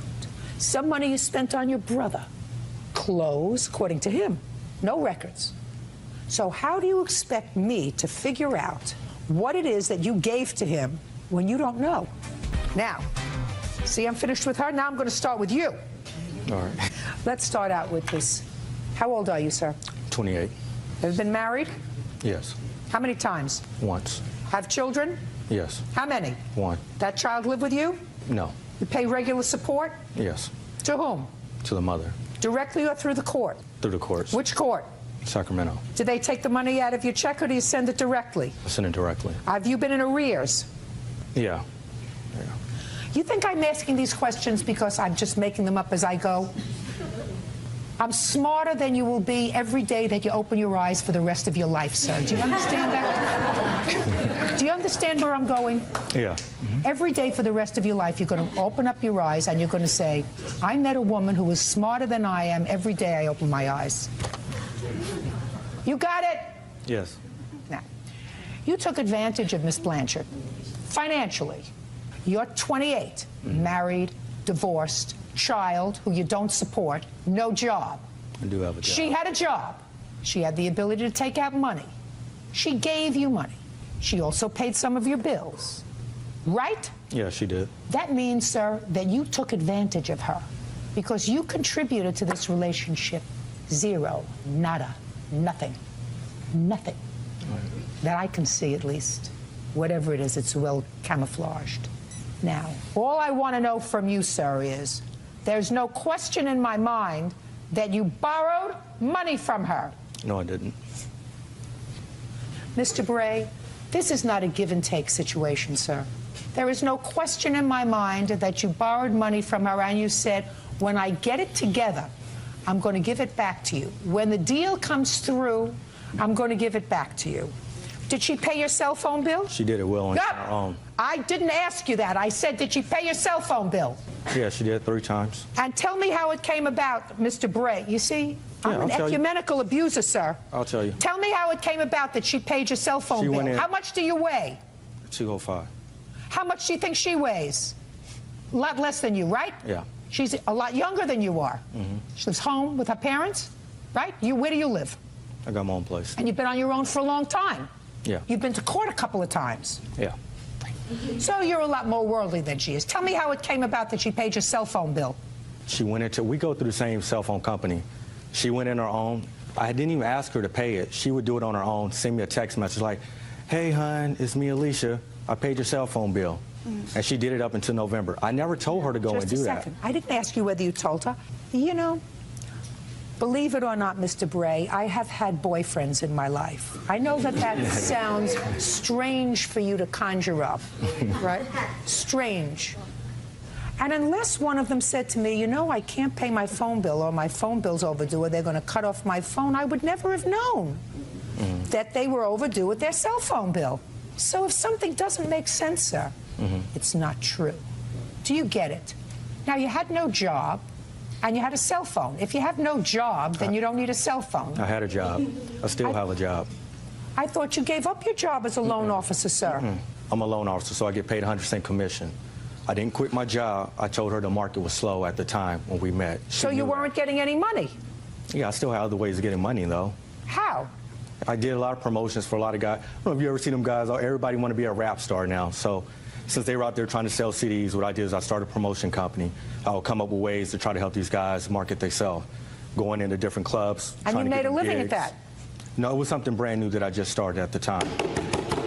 Money for the cell phone. Where did you get it from? She paid it on her own. She really did, on her own. Listen to me. The attraction, I hardly understand. Quite frankly. You have somebody of marginal intelligence who has no money, who has the responsibility of a child that he doesn't support, encumbered by a lot of things, including the fact that he's no stranger to the court system. All of these things. And you're a 21-year-old girl who lives at home with her parents. I don't get it. Must be a well-kept secret. In any event, you did a very stupid thing. How many times did you pay a cell phone bill? 3? What were the bills? $50. Each time? Yes. Okay. And how much money did she give you, sir? Not loan you. How much money did she give you? I'll say about 16. 1,600? Yeah. Okay. So far, sir, by your own statement, we have $1,750. 3 months of phone bills, and $1,600 in loans. Does that sound about right to you? Yeah, it does. Yeah, I'm going to make it an even $2,500. How's that? Pick on somebody your own size, why don't you? You know, you used to taking advantage of women? And take advantage of her. Get it on her own. Sure you did. Do you think you could pull that baloney on me? Look at this face. You think you could pull that baloney on me? You think you could pull that baloney on somebody who was worldly? You know? I didn't pull anything. Oh, yeah. I didn't pull anything. Mr. Bray, I don't get you at all. She does. That was her problem. You owe her $2,500.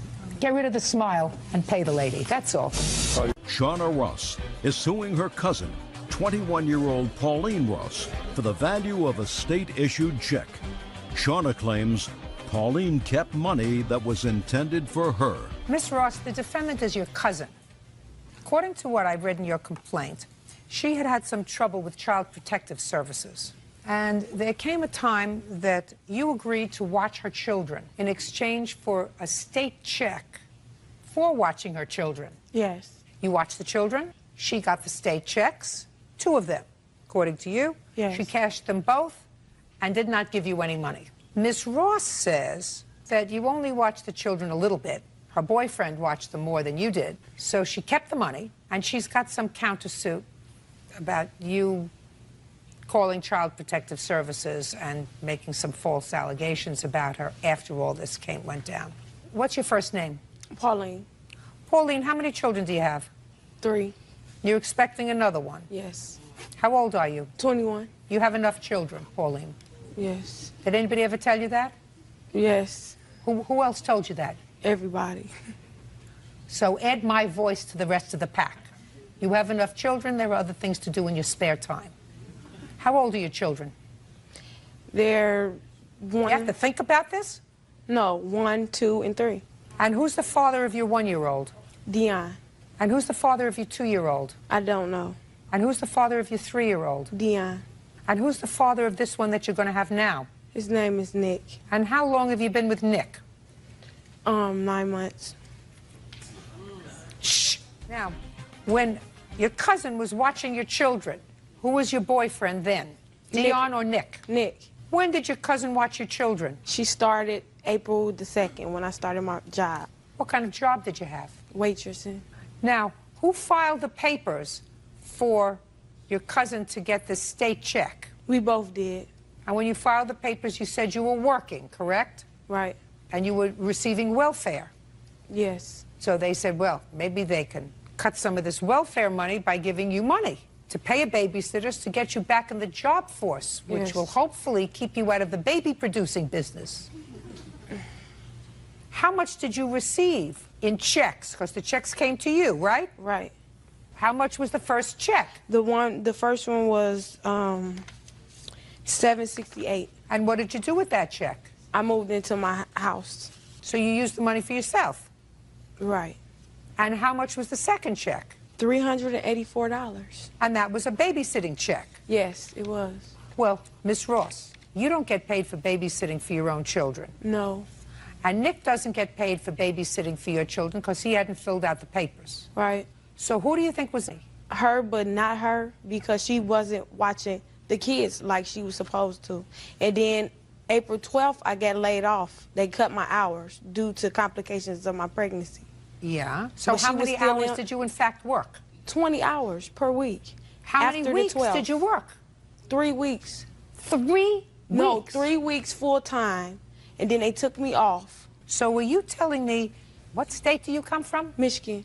The state of Michigan gave you $1,152 for 3 weeks worth of babysitting? No, no. You're Well, not you got the understanding. 2 checks just for babysitting. Right, ma'am, she was calling in hours that she Could wasn't I- watching the kids. Just a second. I understand that, but you have to sign off on it.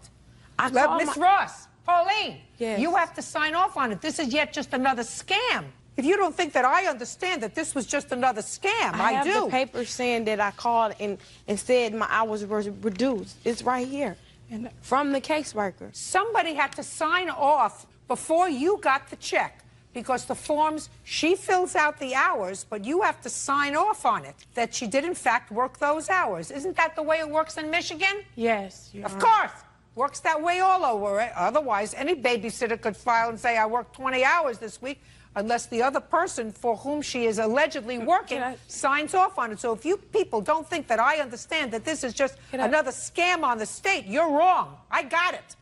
You worked 3 weeks and got checks for $1,152. You know what I'm doing with this case? I'm sending a tape of it to the state of Michigan so they can come after you and take the money out of your welfare money. This was a good scam that the two of you cousins cooked up together. No. Because there is no way that I believe. I didn't say I got paid for 3 weeks. I was working full-time for 3 weeks. I called the caseworker. Here's the paper, the document showing when I called to say that my hours were reduced to 20 hours per week. So therefore, she supposed to have cut down the maximum hours which she supposed to call in. Miss Ross! You are not entitled to keep that check. I know that. I got it. Just a second. So why did you keep it? Because she wasn't babysitting the whole time. You don't get it. Why don't you just send the money back to them? You don't move into your apartment with it, madam. You don't take care of your expenses with it. That's not what the money is for. That's what welfare is for. That's what Dion is for. Well, Dion don't help. Well, that's your problem. That's not Michigan's problem. You can't keep this money. You get welfare. The fact that you don't like how much you get doesn't mean that you can scam the state out of another $1,100. I didn't scam. I paid the person that was watching the kids. Yeah, show me. Nicholas. Show me. I want to see the person who was watching the kids. Me and Nicholas spent the money together for it, and I paid Lakeisha. Listen to me. Lakeisha wasn't authorized by the state to watch your children. Neither was Nick. And you don't get paid for watching your own children. Madam, if you think that I'm going to give you $1,152, you are out of your mind. What the state should do is, and I'm going to send them a copy of the tape, is go against her welfare checks to redeem $1,152. And then let them decide where the $1,152 is going to go. That's what the state of Michigan ought to do. So they have to get the money back, and then they're going to give it to you. Thank you very much. That's all. Goodbye. James Herring says his ex-girlfriend's boyfriend, John Chavez, owes for a loan to bail him out of jail. John says it's James's fault. He was arrested in the first place. Oh, that's interesting. Mr. Herring, you and Mr. Chavez share a girlfriend. Not at the same time. No. She was your girlfriend. Then she was Mr. Chavez's girlfriend. Then briefly she was your girlfriend. Now she's back with Mr. Chavez. And if my reading of these documents is correct, this would be the lovely Jennifer. And according to your complaint, despite the fact that you had not been together, according to you now, for 1.5 years, you had some mail for her. Yes, ma'am. So you took her to her house. Yes, Your Honor. And when you got to her house, there was a confrontation with Mr. Chavez. And according to you, Mr. Chavez was arrested. Yes, Your Honor. You bailed him out of jail. Yes, Your Honor. Even though he assaulted you. Yes, Your Honor. On his promise to pay you back the bail money, which he has not done. Yes, Your Mr. Honor. Chavez says you felt terribly guilty about what happened. You came, bailed him out of jail. There was never any promise to pay you back. All very peculiar. Mr. Herring, did you know Mr. Chavez before this incident? I met him through Miss Jennifer Berger, but I have not known him prior to her relationship with him. When did you and Miss Berger terminate your relationship? January 2006, maybe somewhere in that area. Is that right, Miss Berger? No. When was it? It's over 2 years. I've been with Don for over 2 years, so. No, don't look at him. Look at me. I've been with Don for over 2 years, so it has to be. Okay. You lived together? Yes, we lived together at one time. How long did you live together? About 2.5 years. What kind of work do you do, Mr. Herring? I'm a stockbroker, venture capitalist. What kind of work do you do, Mr. Chavez? Hardwood floors. What kind of work does the lovely Jennifer do? She doesn't. She doesn't do any kind of work. Well, she doesn't have a job. She's a full-time job. Yes, very much so. Now, you last lived together with Jennifer 2 years ago. We still share a residence occasionally. What does that mean, sir? Basically, she still has a lot of her things at my house. However, she does see Mr. Chavez from time to time, and she goes over there and spends some time. And then for whatever reason, then she comes back and stays at my house. We've become very good, close friends, and so she always has a place to stay in the event that she needs a place. But you said you didn't talk in 2 years. Stand up. I didn't say that. I didn't say that. I said we haven't been together for over 2 years. No, you said you hadn't talked in 2 years. I didn't say talked. What? I didn't say talked. Misunderstanding. You said you haven't been together. Right. In 2 years. But during the 2 years, I've been over the house. I'm mostly with John. Mostly with your boyfriend. Now, you live together as a boyfriend and girlfriend? It's been on and off-ish. What is your legal residence? With Jim. Mr. Herring. Yeah. You are three of the weirdest people that I've come in contact with. It's a very, very long time. It gets weirder. It's ridiculous. The whole thing is ridiculous, Well, unless there's absolutely. something that I'm not seeing here. Absolutely ridiculous. All right, miss, when did this incident happen? When you went over to take Jennifer, the lovely Jennifer, some mail, according to you, that had come to the house? I don't know the exact date. You're on the 7th or the 6th of March. Of what year? Of this year. Go ahead.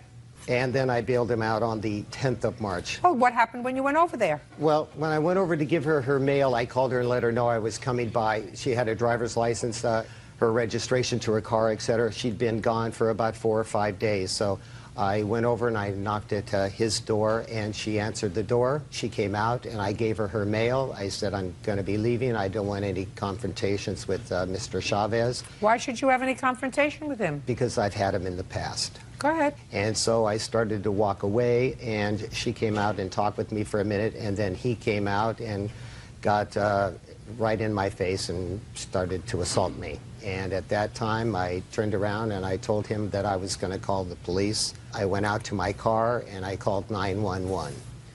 The police came. They talked to me for a few minutes. Then they went down and talked to Mr. Chavez. And apparently the conversation was that they could decipher who started the fight, so to speak. They didn't press any charges against him or me. However, he did have a warrant out for him, an outstanding traffic warrant for $25,000 warrant. $25,000 warrant for not registering his car? No, Unlikely. I don't know what it was, ma'am. I think it was a headlight or something, but it was a $25,000.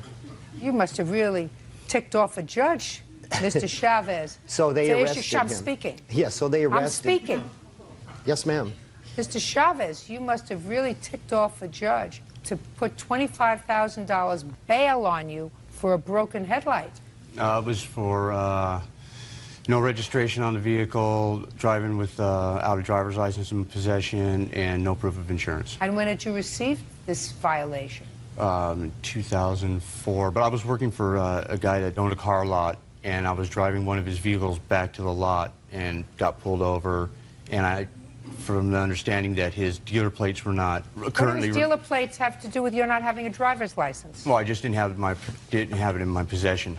Mr. Chavez, I've been in the justice system. How old are you? I'm 42. Not quite as long as you've been on this earth. But a $25,000 bail on what amounts to nothing more than driving without registration for the car doesn't sound kosher to me, Mr. Chavez.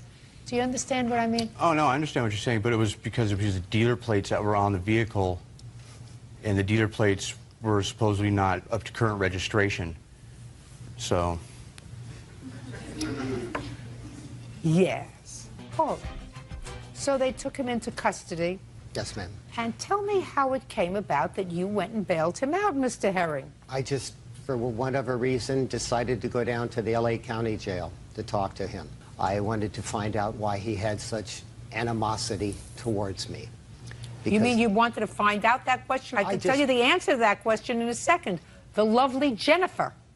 Yes, well, yes, ma'am. But I wanted to find out for myself why there was just such anger and so on and so forth, because I did not have any anger towards Mr. Chavez at all. If Jennifer wanted to see John or be with him, I had no problem with it. You may not, but he does. Yeah, apparently. So I went in there and I talked with him, and he... You live in Los Angeles, is that correct? Yes, ma'am. Right. So very strange here. Go ahead. So I was visiting with him, and He'd been in for 2 or 3 days at that point in 2 or time. 3 days on a traffic infraction. He pleaded with me and begged with me. He even started to sob. He begged me to post bail for him because of his daughter. He also promised at that time that if I bailed him out, he would most definitely pay me back. Go ahead, Mr. Chavez, let me hear. That's all untrue. You know, I'm not scared of saying that I cry, but I'm not going to be crying to him. All right, that's first off. Second off, So just tell me what happened. when he came to visit me, he wanted to know why there was such animosity and what he could do to not have the animosity between us anymore. And I said, well, you don't want no animosity? Bail me out. He bailed me out, and that was it. And when, for the first time, did he ask you for this money back? Actually, he asked Jennifer to give me a letter, but she never gave it to me. Why? Why didn't you give it? I said I wouldn't. I didn't receive it from him. Your Honor? He asked me to give him some papers, but I didn't want to get involved. I said, this is between the two of you. You deal with it. I'm out of it. I wasn't going to serve. It was, I think, to serve him. When was your next court date? March 12th. And what date did he bail you out? Do you recall? Do you recall, sir? March 10th. March 10th. And you had already been there for 5 days. Yes, ma'am. Had you been in jail before, Mr. Chavez? Yes, ma'am. Same jail? Yes, ma'am. For how long? 30 days. And did you do the 30 days? Yes, ma'am. So, doing 5 days must have been easy. Yes, ma'am. Mm-hmm. Mr. Herring? Yes, ma'am. I don't believe he promised to pay you back. I believe him. I believe him when he says that you said to him, what can I do to make this right? And he said to you, bail me out, and you did. Because I don't understand why, if the lovely Miss Jennifer had gotten her license and a registration for her car, you drive a car? Huh? License is suspended. For what reason? For driving under suspended license. Your license is suspended for driving on a suspended license? DUIs. And DUIs. Combination of the two. You people are all too confusing and I'm much too old. I got 3 DUIs and 4. Mr. Herring, you can't have it both ways, sir. If Jennifer, and she's clearly with Mr. Chavez, I suggest that you cut all ties with her. I don't know what Miss Jennifer is doing for you that allows you to believe that someone who is living with somebody yet has an avenue to come back to live with you, you know, as sort of a safe haven. You're a safe house. This whole thing is very, very bizarre. And your visit to the jail is even more bizarre. Yeah. And the fact that you fronted money for his bail is even more bizarre. And I'm a very easygoing, you know, meat and potatoes Brooklyn girl. I don't get all this mishigas. Your case is dismissed, Mr. Herring. That's all. Tim McDonald says he incurred attorney fees as a result of false charges filed by Camille Raciniak and Michael Wahab. The couple claims Tim was driving like a maniac. Mr. McDonald, it is your claim that the defendants filed false charges against you. I believe that the charges emanated from an instance of what we've come to call road rage that happened about a year ago. That's correct. The defendant said that you were acting erratically, that what they were trying to do was to secure your license plate number so that they could forward it to the police when this incident occurred. You didn't know each other prior to this incident, is that correct? No. That's correct. And you had a trial, Mr. McDonald? Yes, I did. And you were acquitted? I was acquitted on all 3 charges in 37 minutes. When was the incident? October 24th, 2004 at 2 o'clock. And what kind of car were you driving, sir? I was driving a BMW Z3 convertible with the top down. Do me a favor. Just let me ask the questions and try to give me just the answers that I need.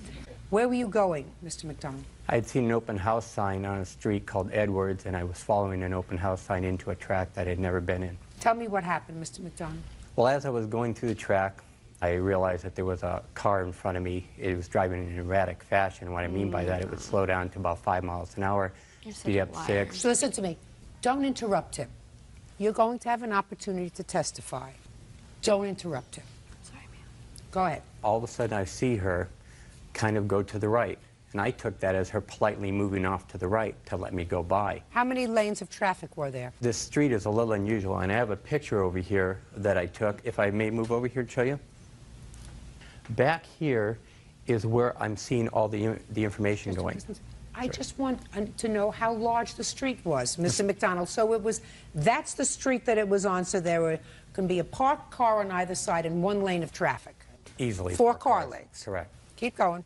The minute I went by her car, she lays into the horn, honk all the way around till I get in front. And I look in my rearview mirror, and simultaneously, I see both fingers go out the window on each side. So that kind of set the mood that was going on. And what I did is I gave a wave like this, my error. But I actually thought that was a polite movement on her in the very beginning. So as I go by, and I'm looking in my rearview mirror, I see this go on, they make a left turn, I think, okay, that's the end of it. Instead, they flip the U-turn and now coming at me. They caught me at the stop sign, and his window's down. She pulls a car right up next to me to the left of my side, and there's nothing but screaming going on. So I looked at Miss Resnick, and I said, "You're driving like an idiot." And then I turned right, they turned left. I thought that was the end of it. Nope. So I'm going down the street here, and as I go down the street, the road, as it shows, veers off to the left. As soon as I got around that corner, they're right back on my butt again. Now the problem is, I have them, having gone off to the left, time's taken, and I think they've got a weapon with them. They're staying between a half a car length and a car length behind my car. How fast were you going, Mr. McDonald, at this point? Probably about 25, 30 at the most. Did you ever accelerate beyond 25 to Yes, 30 I did. miles? When? When we came down the long street after they'd been tailgating me, I spotted people at the very end of the block. I mean, it's like the movie Duel, where I've got these people just bearing down on me. I don't know what they have in their possession. What kind of car were they driving? A white Malibu, I think is what it was. Like a Okay. mid-sized car. So they're behind me. I see people down at the end of the road. I accelerate and pull immediately in front of their house. Uncross your hands. At the exact moment that I'm pulling over and I get out of my car to yell to somebody to call the police, Miss Resnick takes her car and pulls in front in a wedge fashion. Okay. So she parks and blocks you. Correct. And all this whole thing that's going on is predicated on one idea that you said. They wanted to get my license plate. And I can show 15 different times that they could have. The truth meant, sure. Life has a rhythm to it. There are certain things that are common sense, and there are certain things that are not. You don't have to fill in the blanks for me. Okay. If I need for you to fill in the blanks, Mr. McDonald, I'll ask you. Okay. Keep going. So as soon as I get out of the car, she pulls the car over. He jumps out of the car and immediately starts coming toward me. Now at this point, I take a step toward him, and I say, in the best voice I can, "Get back in your car." Okay. Get back in your car. And it worked. He turned around right there, but Miss Resnick didn't leave it there. She puts her car in reverse. Your Honor, I have the transcripts of the court proceeding. I have it on audio, and I would appreciate to be able to at least play a couple tracks to give you a flavor of what happened. She put the car in reverse. Correct. Go ahead. And as she put the car in reverse, Mr. Wahab goes back to... Mr. Wahab. Mr. Wahab. Sorry. You have problem controlling yourself, sir? No, I don't, Your Honor. You have problem controlling your temper, sir? No, I don't, Your Honor. Well, it sounds to me as if you do, sir. You don't want to create that kind of impression, do you? No, I don't. You see, you've already done it. You only have one chance to make a first impression, Mr. Wahab. Yes, Your Honor. You've made a bad one so far. Sorry. Go ahead. Mr. Wahab gets out of the car. I tell him to go back. He gets back in the You car. told me that already. As Miss Resnick's backing the car up, he jumps in the car, shuts the door, and you think it would end there. No. She keeps the car coming right back at me. I move out of the way, and just like she did at the stop sign, she stops his car door right here, the window's down, and I said, "Get out of here!" Now, let me back up a minute. When you said get out of here, Sure. you made a slapping or punching motion. Correct. You hit the car. Correct. Did you hit it with your fist, with your hand? Did you kick Open it? right hand. Okay. Did you kick the car at all? Absolutely not. Okay. And then what happened? So I hit it 3 times, "Get out of here, get out of here, get out of here." And as I'm saying that, I see Mr. Wahab either rearing back, like he was going to go back and kick me through the window, which I can't believe could be true, Fine. or... Well, you don't know. Don't speculate. Okay, well, I see something coming at me. And as I lean back to deflect it, she has a car and drive, and they take off. Okay. But they don't. She flips the car around and U-turns. Stops again. Gosh. Just on the other side of the road. He pops back out again. I say, "Get back in that car." He gets back in the car instantly. She takes off again. But that's not it. She goes forward again. She stops again. He pops out of the car, but this time, there's a guy that was standing on the other side. A lot of people were evidently watching this thing. He goes over to Mr. Wahab, puts his hand on his shoulder and said, "It's not worth it, it's not worth it." Now, here's what I know. Don't tell me what you know. This is what I was Do you have- thinking. I don't care what you were thinking. Okay? I left. You left. Fine. Do you have a copy of the police report? Yes, I do. That Ms. Rusniak and Mr. Wahab filed? Yes, I do. I'd like to see it, please.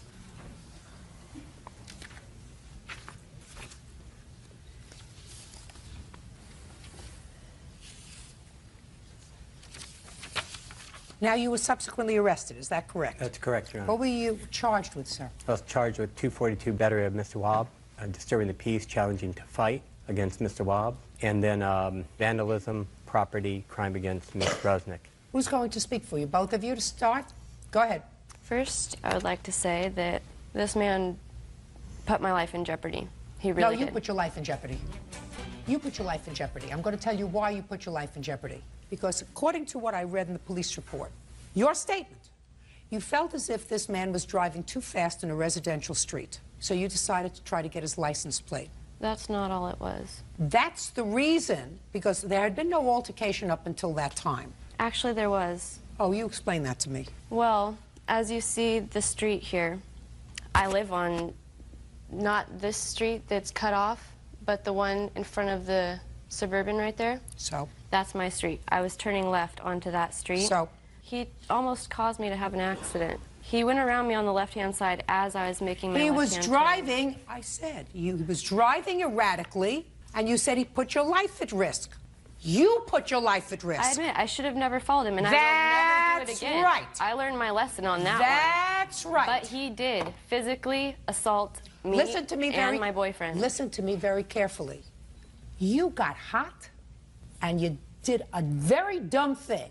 You followed him, and you followed him, and you chased him several times. I never... Yes, you did. You followed him in order to, according to you, get his license plate number. But these are your statements, not mine. You told the police that she was so offended by this vehicle's unsafe driving that they made a U-turn and then made a U-turn back to attempt to get his license plate number of the vehicle to report it to the police. They said they pulled up alongside the vehicle at a stop sign. Well, what'd you do that for? If you wanted to get his license plate number, get his license plate number and call the police, but that's not what you did. And asked him why he was driving so recklessly. So let me figure this out. You were very offended by the way he was driving. You made 2 U-turns in order to catch up with him. That's what you told the police, unless you say the police are lying. And you didn't get his license plate, but you pulled up to him and, according to you, said to him in a calm way, "Why are you driving so recklessly?" Do you know how ridiculous that sounds? No. Do you know how ridiculous? I'm not saying he's right. I'm saying to you that somewhere between what you're going to tell me and what he told me is the truth. That's probably why the jury acquitted him. Now, who are you? You are 2 people. He's 1 person in a car. He doesn't know who you are. He doesn't know whether you have good intentions, bad intentions. He has no clue. All he knows is, according to you, you have turned around and followed him on at least 3 occasions. And at that point, you are 2 nuts following him, and he doesn't know what you have in mind. So now what you're complaining about is that he dented your car. I would have hit your car. I would have taken a brick and thrown it through the windshield if 2 people were following me over a dissing incident. That's not what it was about in the least. Well, that's what it was about, madam. If you didn't get the license plate number calmly and call the police, you had a cell phone. No, I didn't. we did not have a cell phone. Oh, and you had no pen? No. No, Oh, we I did have a pen, but we were unable to get his license plate number. he was driving too and my fast. first intention was not to get his He license had plate number. pulled over and stopped. Your Honor, I can prove that they have a cell phone. I can prove it without a doubt. How can you prove that? I wasn't on the cell phone up until the point where I tried to call the police, sir. Oh, madam, are you telling me that you just lied to me when you said you didn't? I'm speaking. Are you telling me that you just lied to me when you said I didn't have a cell phone? We don't have a cell phone on us. Where was the cell phone? At my house. At the house. Just a second. You say you can show me that she had a cell phone in the car? What they forgot was that they had called 911 from the cell phone. Okay, Yeah. prove it. Let me see. No, I did call... Mr. Wahab, let me explain to you twice now what you did, sir. You showed me that you cannot control your temper. I 2 can times. control my temper, Your Honor. 2 times in a courtroom. So if you can't control yourself in a courtroom, What are you doing out in the street when somebody drives by and flips off your girlfriend? Ooh. You have something that's going to show me that they had a cell phone? Correct. Show me. I also have audio tape of the transcripts. Okay, what kind of car was it? It was a convertible red BMW two-door, and it was a male driver? Yes, he has some issues. Okay, what's the cell phone number you're calling from? 714. Okay. Two things I'll show, Your Honor, if I may. But just one second. Mr. Sure. McDonald, that doesn't demonstrate to me that they had a phone in the car. No, I'm sorry, but I actually have her statement in court saying that she called on the way back to the house. Let me see.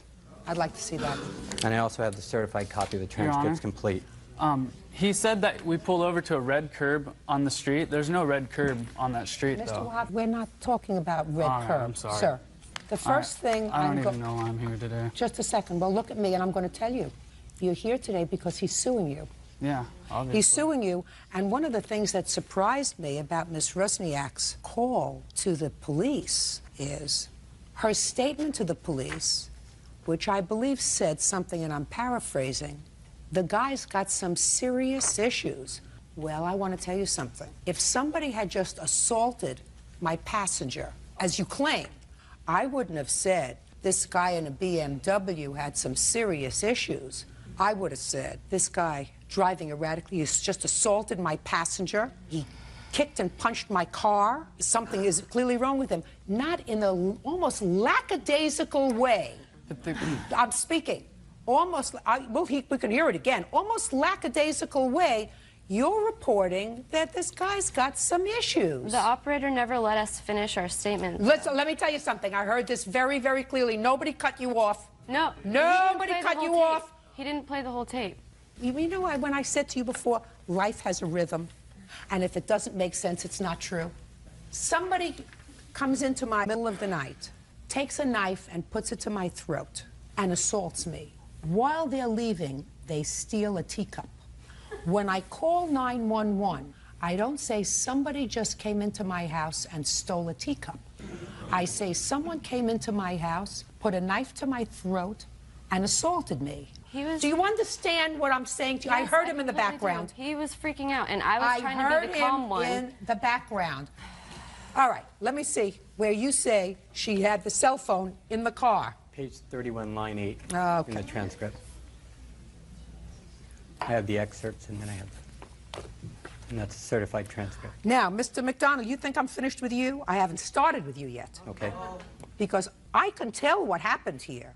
Anybody who's lived as long as I have knows exactly what happened. Judge Judy continues in a moment. I'm not sure you weren't behaving a little erratically, and I'm not sure you didn't lose your temper and didn't use a lot of foul language. I don't use foul language at all, Your Honor. Not at all. Not according to the witnesses, sir. According to the witnesses, they say that you were using a little foul language. That's where That may be. That's where it fell apart in court. They never showed up. Well, they may not have showed up for whatever reason, but that's what the witnesses said initially when they spoke to the police, whether they didn't want to get involved, whether...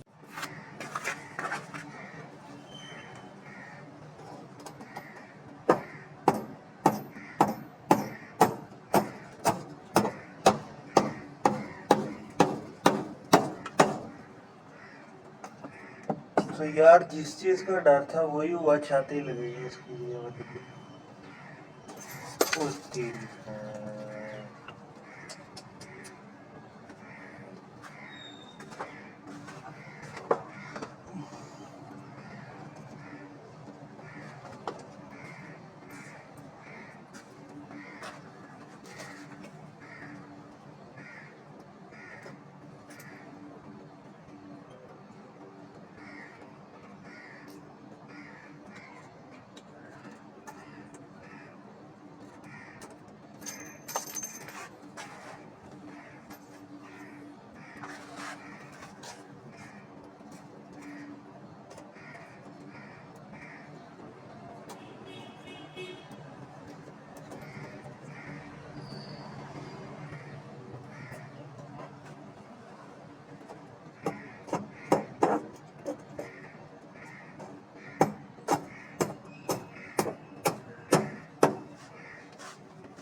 अल्लाह करे अब ये लकीर है आखिरी वाली मुश्किल होनी है यार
लो ऊपर से निकले